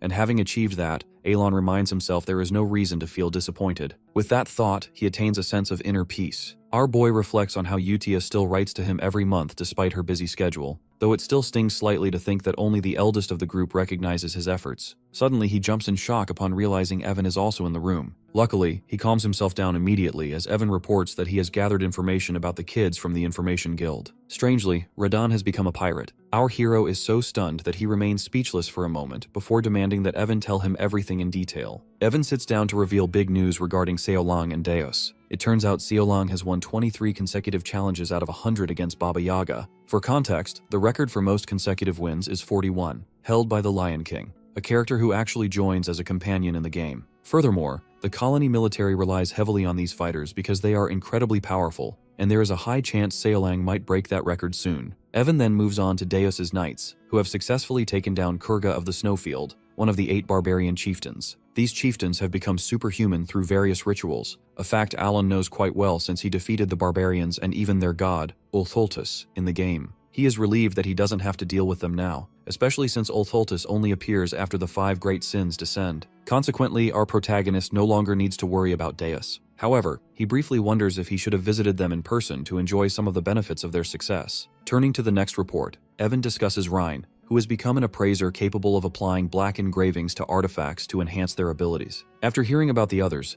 Alon refocuses on the shocking news of Radan's piracy. Evan explains the situation involving the 7 isles off the coast of Raxus. Among these, the largest is the first isle, where Radan has recently become the captain. This news is a massive shock to Alon, as he never expected such a path for the boy. He recalls a meme he once laughed at online that has now become his grim reality, a story about someone who sponsored a child hoping they would grow up to live an ordinary life, only for that child to become a pirate. Our boy certainly didn't send Radan away for this. According to the original character settings, Radan is highly skilled at detection. As a rare member of the Sea God tribe, he is naturally free in the water. Because there are many rare artifacts in the Raxus Sea, our hero had recommended he become a treasure hunter, and even gave him a gift to assist with detection. While Evan is quite happy to see Radan becoming a big shot, Alon is stressing out. He wonders how the boy managed to take out the captain of the First Isle, considering all the captains are superhuman and the pirates of the 7 Isles have never lost a sea battle. He speculates that Radan might have collected the best relics from the old era. In the game, Alon spent a great deal of time on the treasure hunter minigame to upgrade his own gear, so he assumes Radan must have climbed the ranks using superior equipment. Still, for Alon, it is difficult to accept a son becoming a pirate. Meanwhile, in the maritime city of Raxus, at the heart of the Principality of Korkia, the First Isle stands as the largest of the 7 pirate paradises. Its former captain has been eliminated by a man supposedly blessed by the Heavenly King through sacrificial offerings, the great pirate Crimson Slayer, Radan. Despite his new title, Radan remains confused about the Great Moon. Initially, he considered the man a kind soul. Radan would have died as a test subject if he hadn't met Utia and awakened his powers. To be honest, he wanted to follow Utia, which is why he followed the Blue Moon. But everything changed when he received a direct order from the Great Moon. Now he questions if becoming a treasure hunter meant anything at all. He is driven by a desire for revenge against those who wronged him. His tribe, which lived peacefully on a hidden island, was completely destroyed by the beings of darkness. When the survivors eventually left the island, hunters killed Radan's parents and sold him into slavery. Therefore, being a simple treasure hunter didn't align with the vengeance he sought. By the time the orders reached him, Radan had already decided to follow them. His resolve is hardened when he spots a ship filled with the very same hunters who murdered his parents. According to their captain, they have received the Heavenly King's blessing as chosen pirates. Raiden initially dismissed the talk of a Heavenly King as nonsense. However, he discovered that power is granted by the Sea God Claired only through sacred rituals using parts of the Sea God tribe's bodies. Raiden eventually realized the horrific truth. All the captains of the 7 Isles are using that power because his parents' bodies were split into 7 parts and distributed across the isles. Radan believed that the Great Moon was behind all of this, which is why he had been sent to this specific location. He was initially shocked, as he had never mentioned his tragic history to anyone, yet he felt that the Great Moon was actively helping him achieve his revenge. However, at that time, Radan felt he was not strong enough to stand against the superhumans who possessed the power of the Sea God. Right then, he realized there had to be a reason for the gift he had received. He came to believe that the Great Moon had planned everything, paving a pathway for his vengeance. Shortly after, he started practicing with the gift, the Goggles of Amrita. Through this device, Radan was able to find artifacts hidden deep in the ocean. The items he recovered were powerful enough to compensate for his lack of natural strength. After coming out of the ocean with a vast collection of artifacts, he considered himself a fool for merely feeling grateful. Since the Great Moon had kept his promise, he had not only placed Radan's targets before him, but had also provided the power necessary to strike them down. At that point, the boy finally understood every order written in the letter. Rodin concluded that the Great Moon wished for him to exact his revenge and take control of the 7 Isles. He called Utia, telling her that everything was for the Great Moon.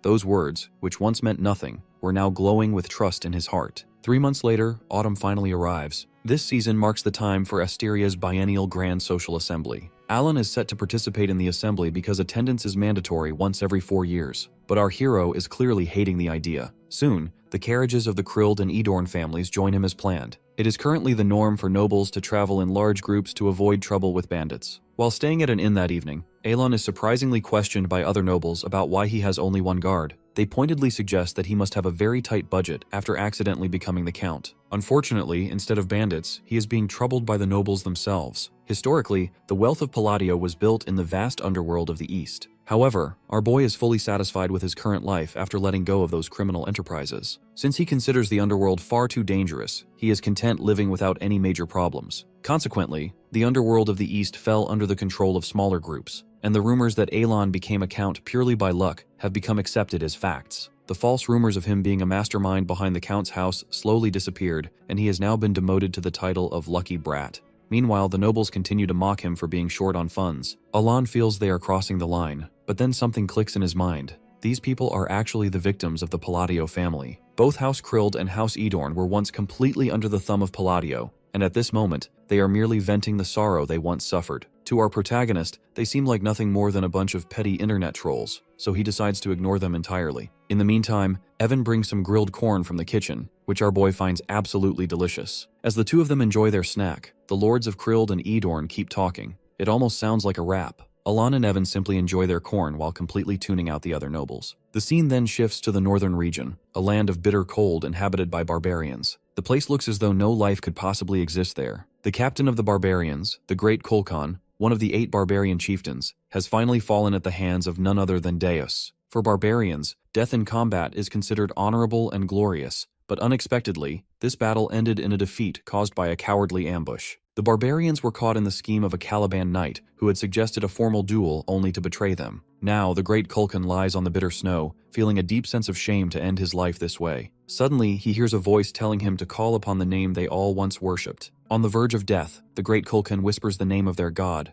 Ulthultus. Surprisingly, his body starts to move again at the mention of his deity. He seeks help by calling out the name once more. Ulthultus hears him loud and clear, and the god decides to fulfill his desire. The journey of the nobles continued to the social venue. The mockery didn't stop even after the other family joined with their carriages. But Alon just ignored it, because not feeding the trolls is just basic gamer etiquette. They came out at night. But both our boy and Evan fully ignored the mocking words. This only makes those 2 nobles nothing but frustrated. Both of them discuss that Alon really doesn't have any additional escort forces. We have checked with an artifact and have found nothing. Therefore, this made them believe that the rumors about him being a poor noble are actually true. Consequently, they now plan to execute an underworld expansion plan. This way, they will finally test the astronomical money and power through the underworld for themselves. They decide to teach our protagonist a lesson after taking the backside. Their plan is to show our hero how scary this world actually is. Just then, they discover something terrifying as they scream for their lives. It turns out they have been surrounded by monsters. All the knights and mages get active. With some kind of lightning spell, a mage exposes the army of goblins, which is completely armed. Unfortunately, if they are in a very high number, they can easily eliminate everyone present there. The thing is, these goblins have already taken down the Watchers and came inside, but something seems different. The bodies of goblins are covered with some kind of stones. Their build is entirely different, plus they are infused with mana, which unfortunately means that their physical ability is completely different from what the knights know. Soon those goblins start to attack, as the ground beneath them gets fully destroyed. Night after night falls in the hands of goblins. Fortunately, someone uses the 3rd circle spell, Rock Wall, and 2nd circle shield. It is none other than our boy, Alon. He has taken a step forward, as he uses the phrases he has practiced till now. As a result, most of the goblins get caught up inside a giant magic orb that flies from the ground. With the next phrase, vacuum, the orb starts emitting rocks which fall on the goblins. Everyone watching him gets shocked, but our protagonist reminds them to pay attention to the battle. Soon, the remaining goblins charge forward. Therefore, the knights and mages start countering them. Our hero also doesn't stop and uses magic to take down the goblins. Evan also assists him. The battle continues from night to the next morning.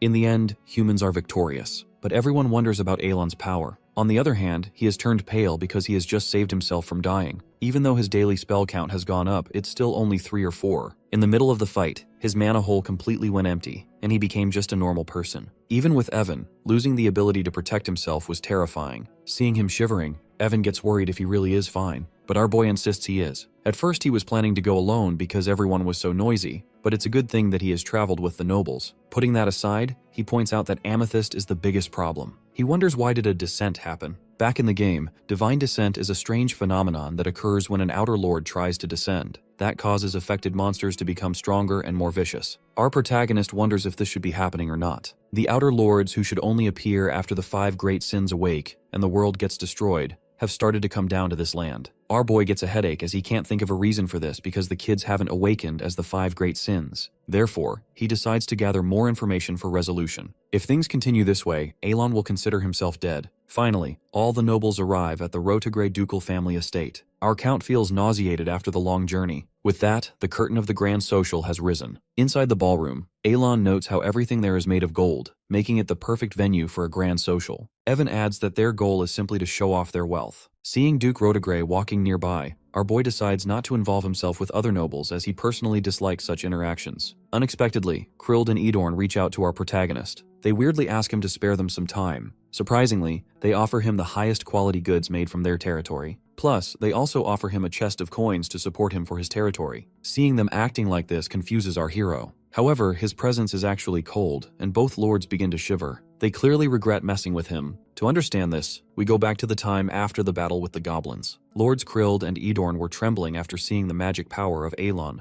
Out of nowhere, they had borrowed a mage from Baron Alman. That mage was actually a third circle mage hired by Baron Alman to show off his wealth. Both lords then asked her about the magic which Alon unleashed in the battle. She straightforwardly stated that his magic actually surpassed her own. This made the lords think that our boy can actually use a third circle or even above. They concluded that he is hiding his true power and hence doesn't need any guards. Now in the present, both nobles are trying to save their lives by bribing him. Then they immediately bow down to beg for his mercy. But Alon only stands there in confusion. He doesn't even know what they have misunderstood. He is forgiving, but this time, as they have crossed the line, he decides to handle this by himself. Therefore, he turns on his cold mode. Both lords are trembling in fear, considering themselves dead. Later, Alon sends Evan to the Information Guild to get more information from the nobles. Soon, our protagonist spots 2 nobles having a secret conversation. Hence, he enhances his hearing with mana to hear their conversation. They are basically discussing the alliance of Duke Altia and Count Zenonia. Other than that, there is nothing special they are discussing. Considering Altia and Zenonia do not have a healthy relationship,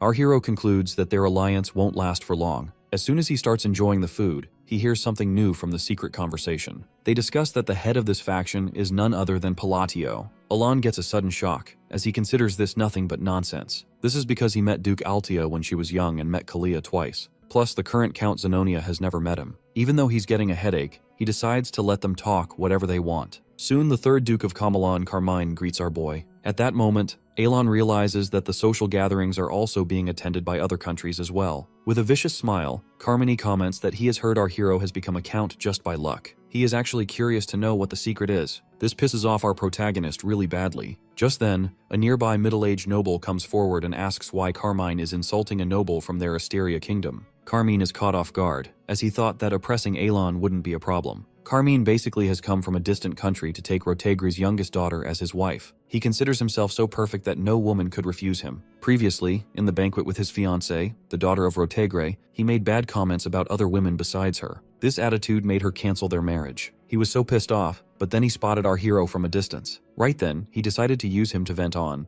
but everything went totally opposite to his plan, as other nobles have now cornered him. The nobles who have come in front of our protagonist are none other than Duke Rotegre from the Aristocrat faction and Marquis Mardanio from the Royalist faction. Both of them ask if Carmine is looking down on the Asteria kingdom. A figure from the center of the moderate faction also comes in to handle the situation. Alon fully knows about these 2 figures who are the central axis of the Asteria kingdom. Carmine tries to deny it. Soon he admits his mistake, but then Marquis Mardanio whispers in his ears that he has belittled Alon. Meanwhile, our hero observes them quietly, but this scene was so familiar to him. Right then, Carmine apologizes repeatedly. but the three nobles want him to say something other than an apology. This makes our boy remember painful memories from military service. Soon, Carmine apologizes for his rudeness as he runs away. Then those three nobles turn towards our protagonist as they were worried if he's fine or not. On the other hand, he hears a secret conversation of two nobles who believe that the rumors must be true as key figures are approaching him. They think that once Altia and Zenonia enter politics, Palladio will become strong and give them power. Our hero is super tired hearing about these rumors. If it continues like this, the situation can become troublesome for him. But then he lets them talk as they are just baseless rumors. Both Duke Rotegri and Marquis Mardanio start talking with our boy. Mardanio points out that he has heard that he is researching magic. Plus, he adds that he has obtained a good artifact. He instantly decides to give that artifact to Alon. Unexpectedly, the other two had also prepared a gift for him. As Alon couldn't resist this temptation, he decides to stay quiet. In this way, he has obtained 2 magic artifacts and 5 mana potions. Early morning at Duke Rotegri's annex, Mardanio reports to someone that Alon has accepted the gift. Light gifts among nobles are just a greeting, but important items like artifacts have a bigger meaning. For those who want to join a faction, giving a gift to the faction's head means acceptance. The lady to whom Mardanio has reported mentions that Alon has accepted him. Mardanio laughs as he considers this the work of Duchess Altia. That lady in front is actually Duchess Altia, who comments that now they share the same goal. That lady asks about the others, and Mardanio reports that all of them are ready to be accepted. He, however, doesn't understand why she has personally approached those whom Alon has chosen. He believes that after selecting the necessary pawns, they will go through a transition ritual involving sincere bribes. Even as the rumors are spreading like wildfire, something like this is clearly a political current.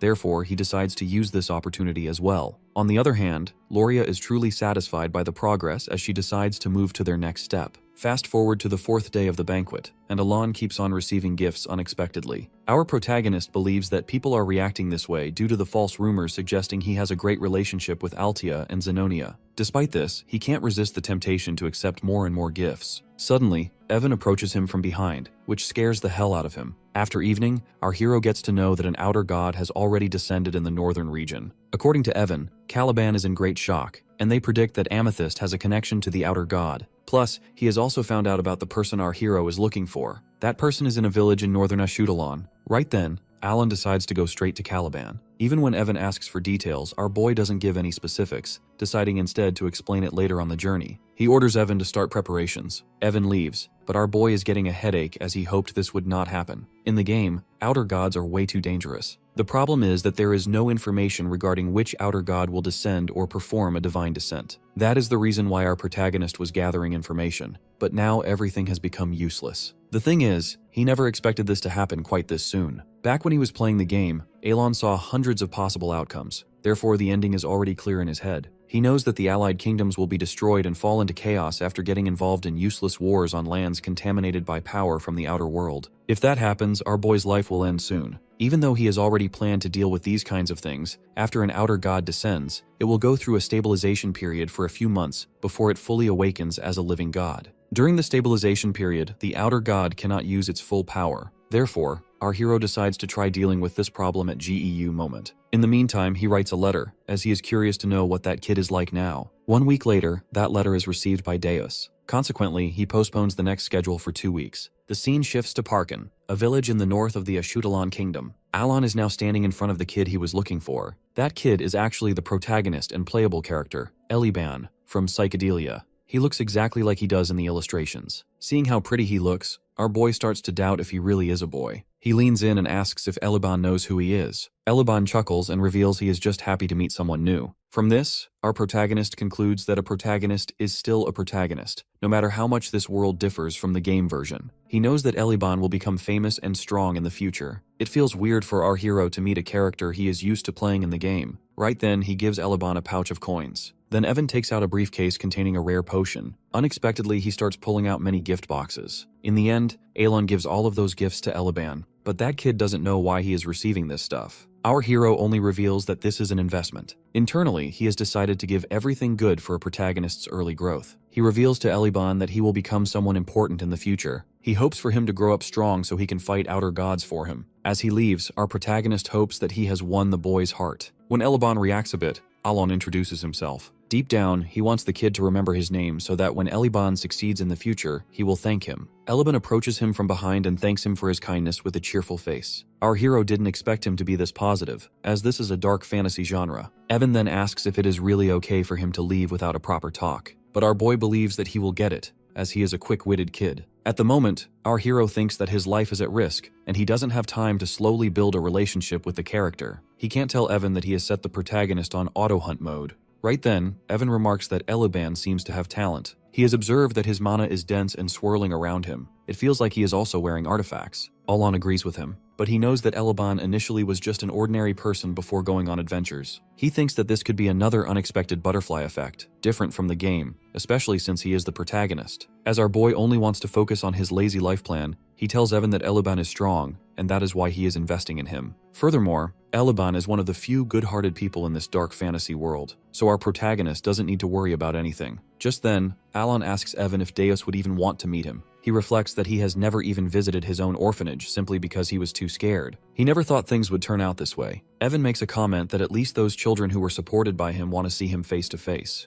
10 days later, Alon reaches the capital of Caliban, Kurdum. Many carriages gather in front of Kurdum's north gate, waiting to enter. Inside one carriage, Evan yawns, feeling truly exhausted. Alon comments that long journeys are taxing. Holding an antique pendant, our boy reflects on how they traveled to many places to prepare themselves for the fight against the outer god. Furthermore, he has brought many gifts for Deus, wondering if the man will like them. Evan reminds him that their carriage is about to reach the checkpost, then steps out briefly to explain that an ID check is enough to pass the capital checkpoint. Inside, Alon feels grateful to find things moving quickly here. Soon Evan comes back to report a problem. Alon learns that they have been asked to step aside, even though they finished the ID check. Alon eventually comes out, supported by someone from ahead. It is a knight named Varan, a direct disciple of the Fourth Sword, Master Knight Piola. However, our boy doesn't recognize the name Piola, so he gets irritated and asks with a cold face why he has brought knights along. Varan starts coming close, explaining that his friend in the Ashudalan kingdom contacted him saying he was inconvenienced. Alon doesn't remember anything, but then suddenly recalls Carmine.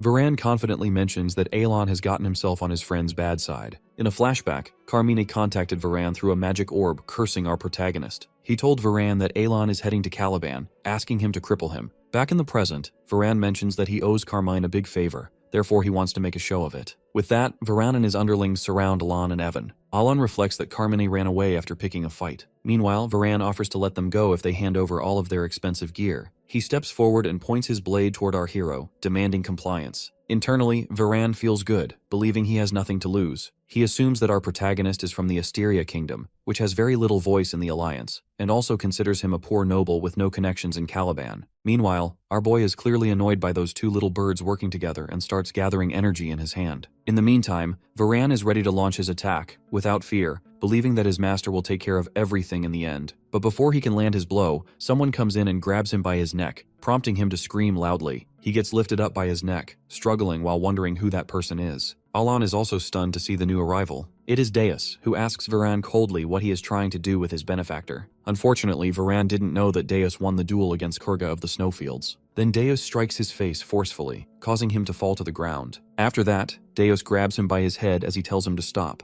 Varan also didn't know that Count Palladio earned the title Swordless. Being grabbed by his head, Varan begs Deus to stop. Furthermore, he didn't know that Count Palladio is the benefactor of Master Knight Deus Macallion. Taking full control of Varan, Deus threatens the underlings that if they dare to move, it will be pretty bad for them. After that, he starts beating up Varan and slams him into a nearby tree. Nearby, our boy is stunned to see the current Deus. But Deus is furious, continuing to beat Varan, stating that he should be grateful that he is in a situation where he can't kill him. Still, he doesn't stop, landing another powerful blow. Varan's face is now fully swollen, but Deus continues beating him up. From behind, Evan remarks that he is beating Varan really badly. However, our hero is in his own thoughts as he keeps on thinking about Deus calling him his benefactor. Our boy had been expecting to be treated like a father, not a benefactor. Seeing how skillful Deus has become, Alon feels proud of him, reflecting that he has grown up to be such a fine young man. While covering his face, he says that this is how it feels like to see a son well raised, as he feels like a proud father. Meanwhile, Evan reminds him to see that his son is beating someone up. But Alon feels good thinking that his son would go that far for his father even in a foreign country, finding his son so sweet. But seeing how much he has beaten up Varan to a pulp makes him realize that this is a bit too much. He remembers that Deus was one of the 5 great sins. After that, Deus turns to approach him. Unexpectedly, he bows to Alon. With a totally different attitude, he announces that he will escort him. Somewhere in a cold climate, defeated warriors are being burned. Nearby, a knight stands holding his flag high, announcing that one of the 8 chiefs, Kulkan the Great, and his clan have been eliminated. That knight is Delman, Third Sword of Caliban and captain of the Crimson Flame Knight Order. He declares this a victory for the Crimson Flame Knight Order.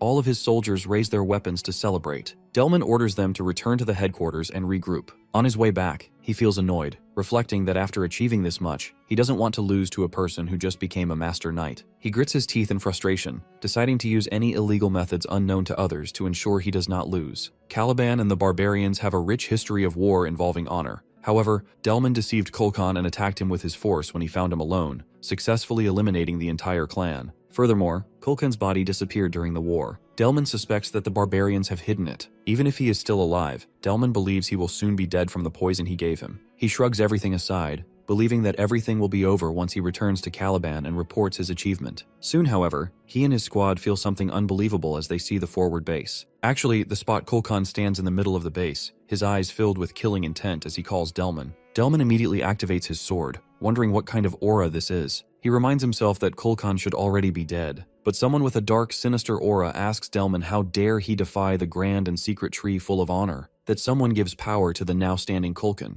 There is a terror that even defies a superhuman who can kill hundreds with a single blow. His face starts to sweat as Delman mutters, saying he isn't Kulkan but someone else. Again, a voice asks him to answer. Delman argues that it was Kulkan's fault for believing in a duel on the battlefield. Rather than talking, he unleashes flames from his sword, which burn away a large area. However, Kulkan remains completely unharmed. He states that Delman has reached a high level for a human, giving him a last chance to duel. Then, Delman orders his squad to prepare for war. On the other hand, Kulkan prepares himself for the battle, considering Delman an honorable man. He decides not to give him an honorable death as he has shown such barbarism. On his command, Kulkan's dead army starts moving. Each one of them complains about the pain as they move. They scream, feeling unbearable pain. It hurts them so much that they wish for someone to kill them, begging repeatedly for someone to just kill them. Within an instant, Kulkan succeeds in wounding Delman with just a bare hand. Delman screams in pain. On the other hand, Kulkan destroys the ground beneath them, which makes Delman's knights fly into the sky. With just one powerful kick, Kulkan eliminates all the flying knights, and the blood starts pouring like rain. After that, Kulkan faces Delman. He instantly pierces his hand right through Delman's body. Delman doesn't understand what he is trying to do. Soon, he collapses on the ground as he feels an unbearable amount of pain. Kulkan reflects that everyone in this place is barbaric, which is created from the dead whose deaths weren't acknowledged. As the undead soldiers face the soldiers of Delman,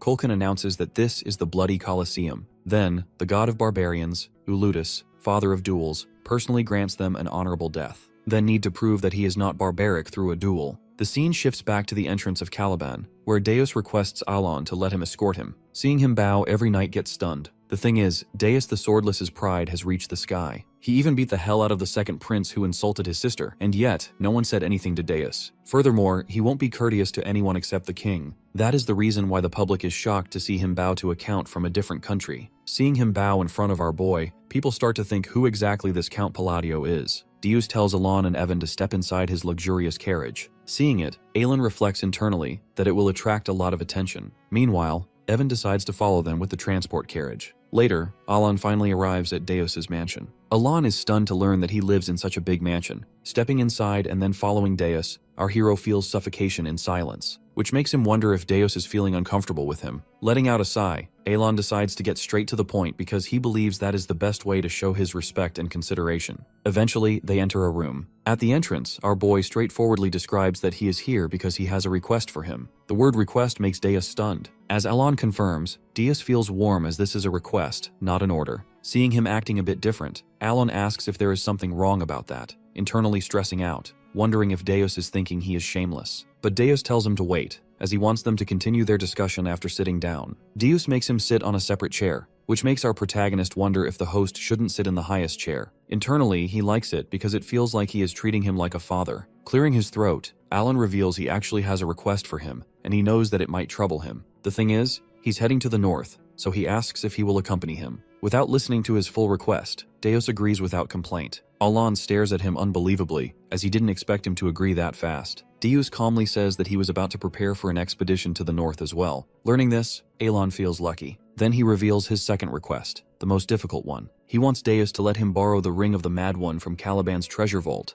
A soldier informs the vice captain that he has just returned from the escort mission. The vice captain praises him for his work, though internally, he knows the soldier did very little since the captain went on this mission himself. Deus's sister, Siley, beams as she hears about the escort mission, thinking her brother must have a very important guest. In a flashback, Deus ordered the vice captain to delay the northern schedule by 2 weeks. When the officer asked for a reason, Deus happily mentioned that his benefactor would be here soon. Back in the present, the vice captain reflects that he has never seen his captain make such an expression before. While thinking, he mentions that Count Palatio from the Asteria kingdom has just arrived, causing Siley to react in amazement. Back in the meeting room, Alon asks if it is possible for him to borrow the Ring of the Mad One from Caliban's treasury. Internally, he believes this is an unreasonable request that will put him in debt to the royal family, but he knows the ring is vital for his plan. When Deus is about to say yes, Evan enters the room and apologizes for being late. Deus's speech is cut off, and Alon thinks that Evan entered just in time. He then plans to improve the atmosphere by giving gifts to Deus. Alon comments that Evan has come at the right time, but beneath those words, he is actually asking if the items were brought as requested.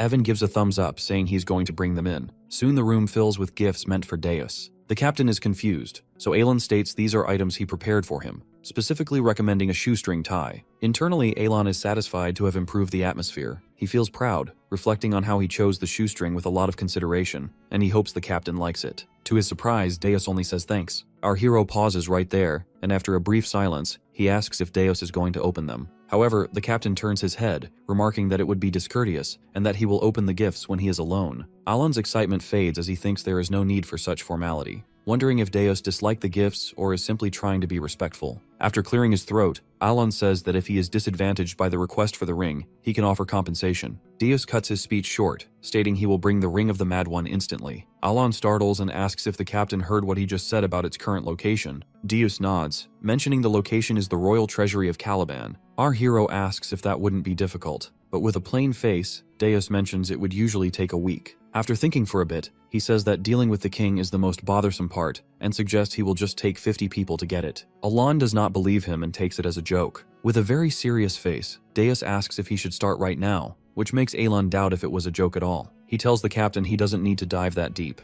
Understanding something, Deus decides to retrieve it as soon as possible. Alon is stunned, as he did not expect him to try so hard to provide the ring. He feels grateful to see Deus care about him, though he thinks this effort is a bit much. Soon they step out of the meeting room. In the hallway, Siley comes to meet her brother. Evan steps forward and casually meets her. She instantly recognizes him and calls him Brother Evan. Both seem happy to finally meet once again. Alon then realizes she is the younger sister he ordered Evan to save. From the game, he learned how she died, but seeing her in person now, he thinks she looks a lot like Deus. Meanwhile, Deus stands displeased. He calls his sister over and tells her not to address Evan as brother, but as Mr.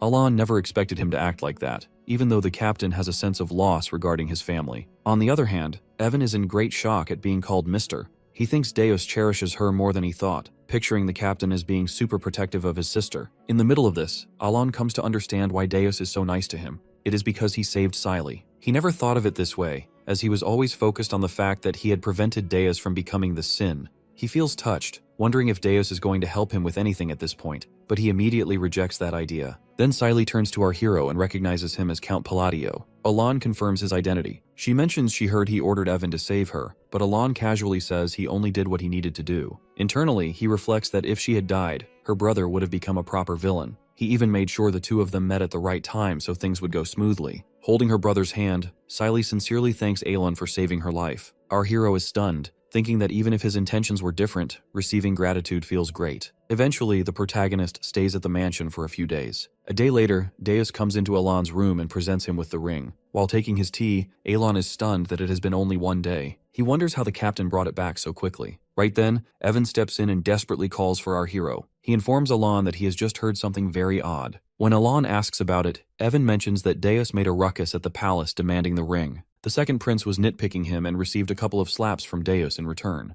The scene shifts, and after 3 days of preparation, Alon goes on the northern expedition with the Solar Eclipse Knights. 2 weeks later, from the forward outpost on Caliban's northern border, he hears terrible news of a night squad being eliminated in the northern battlefield by Kolkun. In an army camp on the northern side, someone yells at the thought of retreating. He asks if the messenger is in his right mind to suggest they show their backs to the barbarians. The informer argues back, saying the Count has already seen for himself that the soldiers are severely wounded. Since the first sword has gone into seclusion, the informer thinks they have no chance of winning. In that meeting, Deus claps his hands to silence everyone. Then the fourth sword, Fiola, admits everyone's opinions are valid and suggests they should decide after calming down. Outside the meeting room, Fiola sighs, remarking that the outer god is destroying their bases with his undead. The third sword, Delman, died at the eastern base, while the second sword, Kiriana, has been severely wounded at the western base. Deus comments that he can already see the destruction from there. Fiola agrees, saying the sky is being devoured by ominous mana and has turned red. This is visible only to those who have reached a high realm and opened their eyes to it. It is a chilling landscape of mana. Fiola remarks that this aura keeps catching his gaze and thinks retreating is the best option for now. Soon, Deus spots smoke coming from somewhere. As he follows it, he sees Alon grilling sweet potatoes on hot coals. Meanwhile, Alon keeps repeating words like diffraction,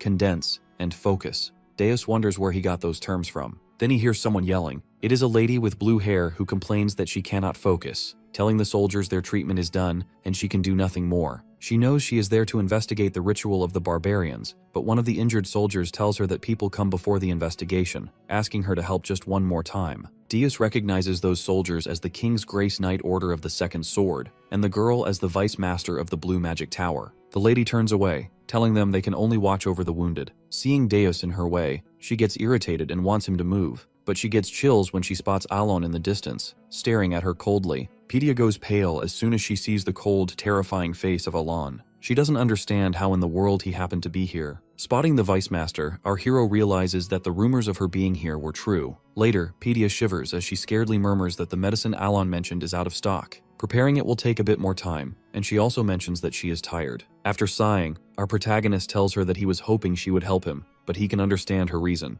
Internally, Alon thinks that maybe he was asking for too much. Pedia flinches and, while being scared, tries to calm him down by saying that she can absolutely do it. But then our boy mentions that his finances are a bit tight right now, so he can't pay right in front. Sweating, Pedia says that there is no problem with that, as she can accept a single gold coin for this job. Thinking a bit, Alon decides not to turn down such a good offer. On the other hand, Pedia's subordinates react in shock as they never expected her to smile like that. They internally reflect that she even let herself be scammed and wonder if she has completely lost her mind. Pedia immediately runs off as she tells our hero that she is going to make the medicine immediately and serve it freshly. Soon, her subordinates' jaws drop as they see how impressively our protagonist is eating his grilled sweet potato. The scene shifts, and inside the meeting room, a very evil aura makes its entrance. Fiola gets up as he asks Deus if he has that energy. Deus simply remarks that they are under attack. Outside their camp, a whole army of undead has appeared. Therefore, everyone charges and soon the war starts between soldiers and the undead army. Those undead make painful voices. Soon, Pedia unleashes her ice shard, which makes a lot of undead immobilize, and then the shards explode along with them. On the other hand, Deus is gracefully using his swordsmanship to eliminate the undead. The whole sky turns red as wild thunder lightning appears. This is an overwhelming force which can spread destruction. As a heavy thunder strikes on the ground, an evil being comes out of it which calls the humans savages.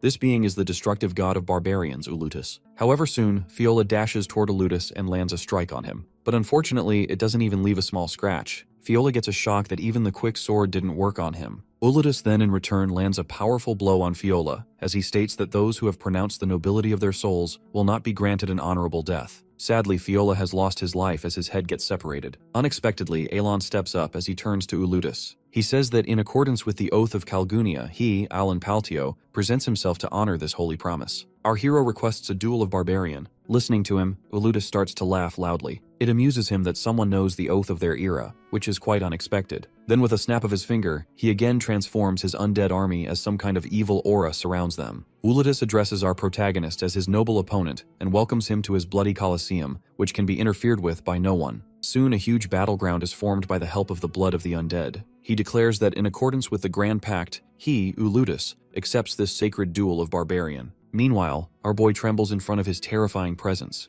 Alon admits he was wrong that he didn't think the disabled entity was already this close to manifesting. The thing is, the closer an outer god gets to incarnating, the more power they gain, which is kind of equal to 5 mortal sins. While trembling, our hero reflects that if he hadn't drunk the potion of excellence just now, he would have passed out already. He admits that this is his last chance before his manifestation completes. With that, Alon announces to begin their duel. The duel of barbarian is played turn by turn. As Ulutus and Alon start their duel, our protagonist recalls that the rule number 1 is that the person challenged has the initiative. As Uludus is going for the attack, he amusingly decides to play the Song of Ruin. All the other human soldiers tell each other to take cover. However, Elon doesn't move at all. He calls the rule number 2 is that the defender cannot move outside of their turn. If struck by an indirect force, they cannot move at all. Uludus calls this magnificent, as he thinks our boy is honorable. Rule number 3 is that the opponents swap positions at the end of each turn, as a turn consists of 1 attack and 1 defense. Thinking that it is the defender's turn, Elon reflects that a basic defense would be useless against an entity like Uludus. With great precision, our hero uses his ability: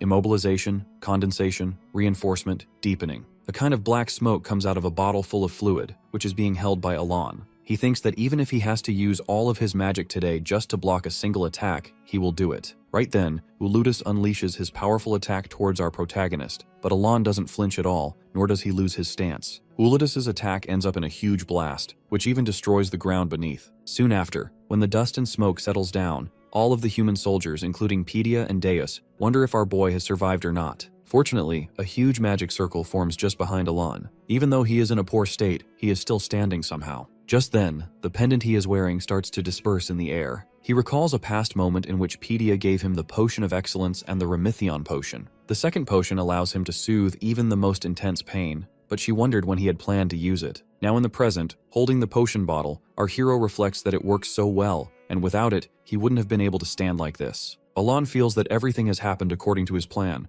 Then he pours the potion right onto him directly. Even though he knows that he won't be able to recover all at once, through this potion, he believes he should be able to move right now. The duel with Uludus is based on turns, with separate rules, and it is suggested to know the rules before stepping into the fight. In order to minimize the actions of the outer god through the rules, the hero dragged him into the duel. Our boy almost saw Jesus Christ, but thanks to the pendant of reincarnation and a healing potion, he made it out alive. The activation of the Ring of the Mad One requires being almost dead and alive at the same time. After the ring's restriction completes, a shimmering aura surrounds him. Alan knows that Uludus considers duels sacred, so he won't defend himself or interrupt. Our guy remembers that Uludus would take the first hit in the game, and enhancement removed the time limit instead of spending a turn. But this is reality, not a game. There is no time limit. The first restriction is that the laws of the world are twisted when magic is used in a land of extreme cold. The second restriction is that the laws are twisted when magic is used in an almost dead state. The third restriction is that when magic is used against a god, it twists the laws. And the fourth restriction is that when magic is used against Uludus, known as the god of duels, it twists the laws of the world. Meanwhile, our boy gathers all his mana to attack and take down Uludus. The attack hits him, making a wide hole in Uludus, but he stands unbothered,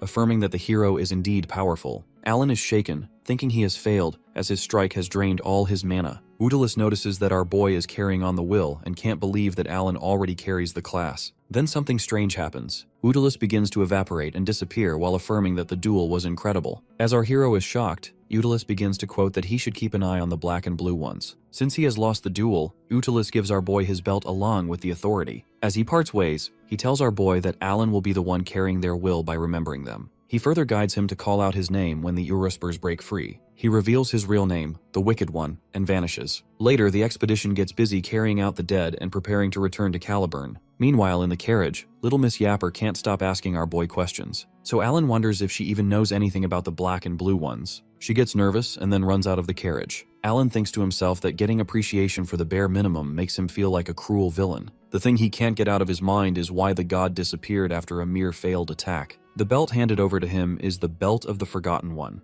On the inside of the belt, it says to make the way to Kahara, the city of the ancient god, making him wonder if something special is there. Then Deus enters the carriage, wondering if he should kill the mage who left the carriage without bidding Alan a proper goodbye. Nervously, our boy calms him down and denies it. 2 weeks later, in Kurthum, the expedition ends as Deus reports the subjugation result to the king, and the ring is safely returned too. As he leaves, a bunch of carriages filled with gifts are sent with him. He is happy about it since he invested everything into saving his life. Then Deus wonders if he could become as strong as our hero, making our boy puzzled. Alan knows well that it is just a matter of time until Deus realizes how powerful he can be. So he assures Deus that with optimum effort and work, he can reach the point where he wants to be. As he sits in the carriage, Deus wonders why Alan asks him for favors, instead of just telling him what to do. Our boy turns and genuinely wonders who would order their family around, making Deus rethink everything. The carriage leaves, and inside it, Alan sobs as he thinks about Deus. He sponsored Deus only out of goodwill, with no ulterior motive. Later at night, Deus sits in his room, thinking that he only followed the hero to repay his kindness, but instead ended up receiving even more from him. He lifts his hand, aiming to do some magic. All he wishes for is to have talent for magic just like Alan.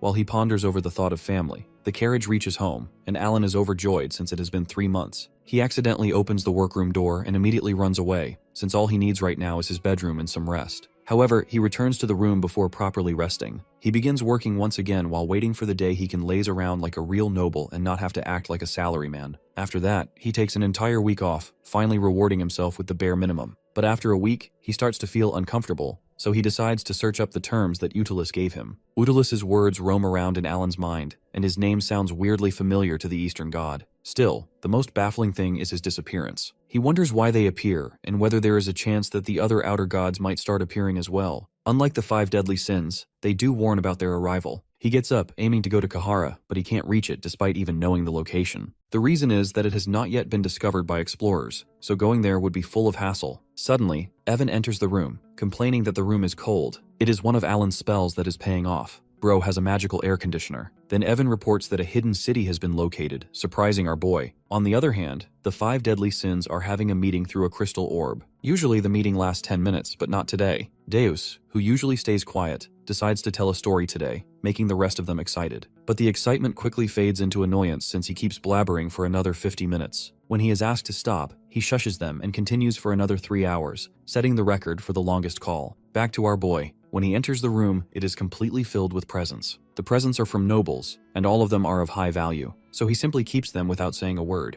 But the arrival of gifts doesn't stop even after a whole week, showing the significance of having a connection with a knight. Even a month later, the presents keep coming, making him want to return the excessive gifts. In the capital of the Asteria Kingdom, a grand council meeting is being held, and our boy is late for his very first meeting. His nervousness is evident in the huge steps he is taking. But what Evan notices is that the nobles are sort of walking behind him in a line. When Alan reaches the council hall, it is empty, so he takes a seat at the back. The line of nobles glare at him, so he gets up and sits in the middle. Still, they stare at him, so he has to sit at the front among the heads of each faction. Discomfort is pretty apparent on his face, but he still sits there. The meeting finally commences, and our boy already wants to leave. It is announced that the Cal faction has been granted voting rights, and its representative is Count Palatio. Our boy finally begins to pay attention, as he is unaware of the Cal faction. He looks behind him and sees 2 women smiling and sitting together. Naturally, our boy assumes that the Cal faction might belong to them, merging their alliances together to form a faction. Just as he is trying to process all this new information, he is called as the representative of the Cal faction. The dots immediately connect, and he realizes that he is the representative of the newly formed Shadow faction, which almost drives him crazy. In an extremely icy land, a cloaked man stands at the edge of a cliff, eager to see someone's progress. Back to the horrors of the council, our boy is unable to believe that he has been chosen as the representative of the faction. He could never have imagined becoming a villainous mastermind overnight,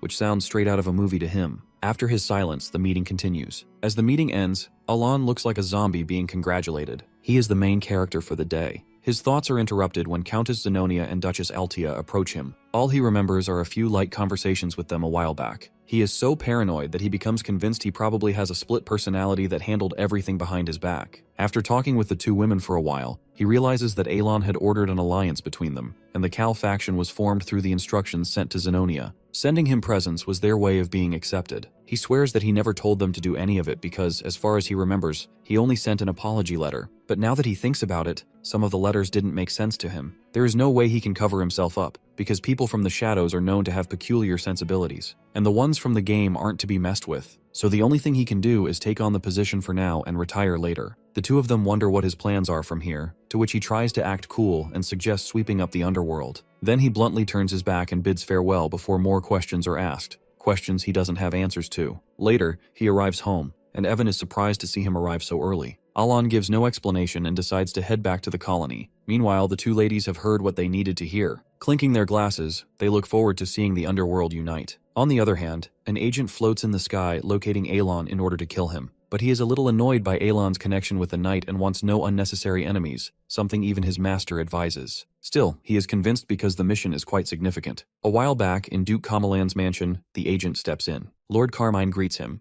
Suddenly, the agent is attacked by multiple men, but with one hit he takes them all down. Carmine is impressed by his strength and proposes that he kill Alon. He is sure that his offer won't be denied, since he is also known as the Tyrant of Ashutalan. The agent assures him that there won't be any issue as long as the payment is right. Then the agent doubts whether Carmine would be able to afford the cost. Carmine instantly takes out 4 abyss entities. Seeing them in his hands, the agent is shaken because those items are distributed in the black market only in minute quantities. The entities can provide special powers, which makes them extremely expensive. The greed for power makes the agent wonder how strong he would become if he used them, since he has experienced a small quantity of them before. Then the agent leaves, assuring that he will be back soon. Meanwhile, Carmine is left alone with an evil grin, knowing that Alan will soon be done for. A while later, we see the agent meeting Seeker, known as Duke Kamalon, the head of the nobles of the Ashutalon Kingdom and the power behind the underworld of the Federation Kingdom. This man is the father of that same scumbag who ordered the agent for our boy's assassination. And the father is disappointed that his son stole the abyss entities for this job. But the man decides not to interfere, and lets the ball roll. Well, this is just good for the agent, as he will be getting the abyss entities as a reward for the mission. Right then, a guy named Shutro, the underworld power of the Ashutalon Kingdom, arrives, and this guy seems to be the reason Seeker didn't interfere with his son's plans. According to Shutro, the Cal faction is getting massive with Palladio acting as head, so the elimination of our boy is necessary. Back with the agent, he is hovering in the air, feeling exhilarated that the abyss entities will be his soon enough. Just as he is about to make his move, the assassin gets assassinated by some unknown force. This blue-haired boy seems to be on our side, and that's precisely why he felt it necessary to eliminate the threat this man posed to our boy.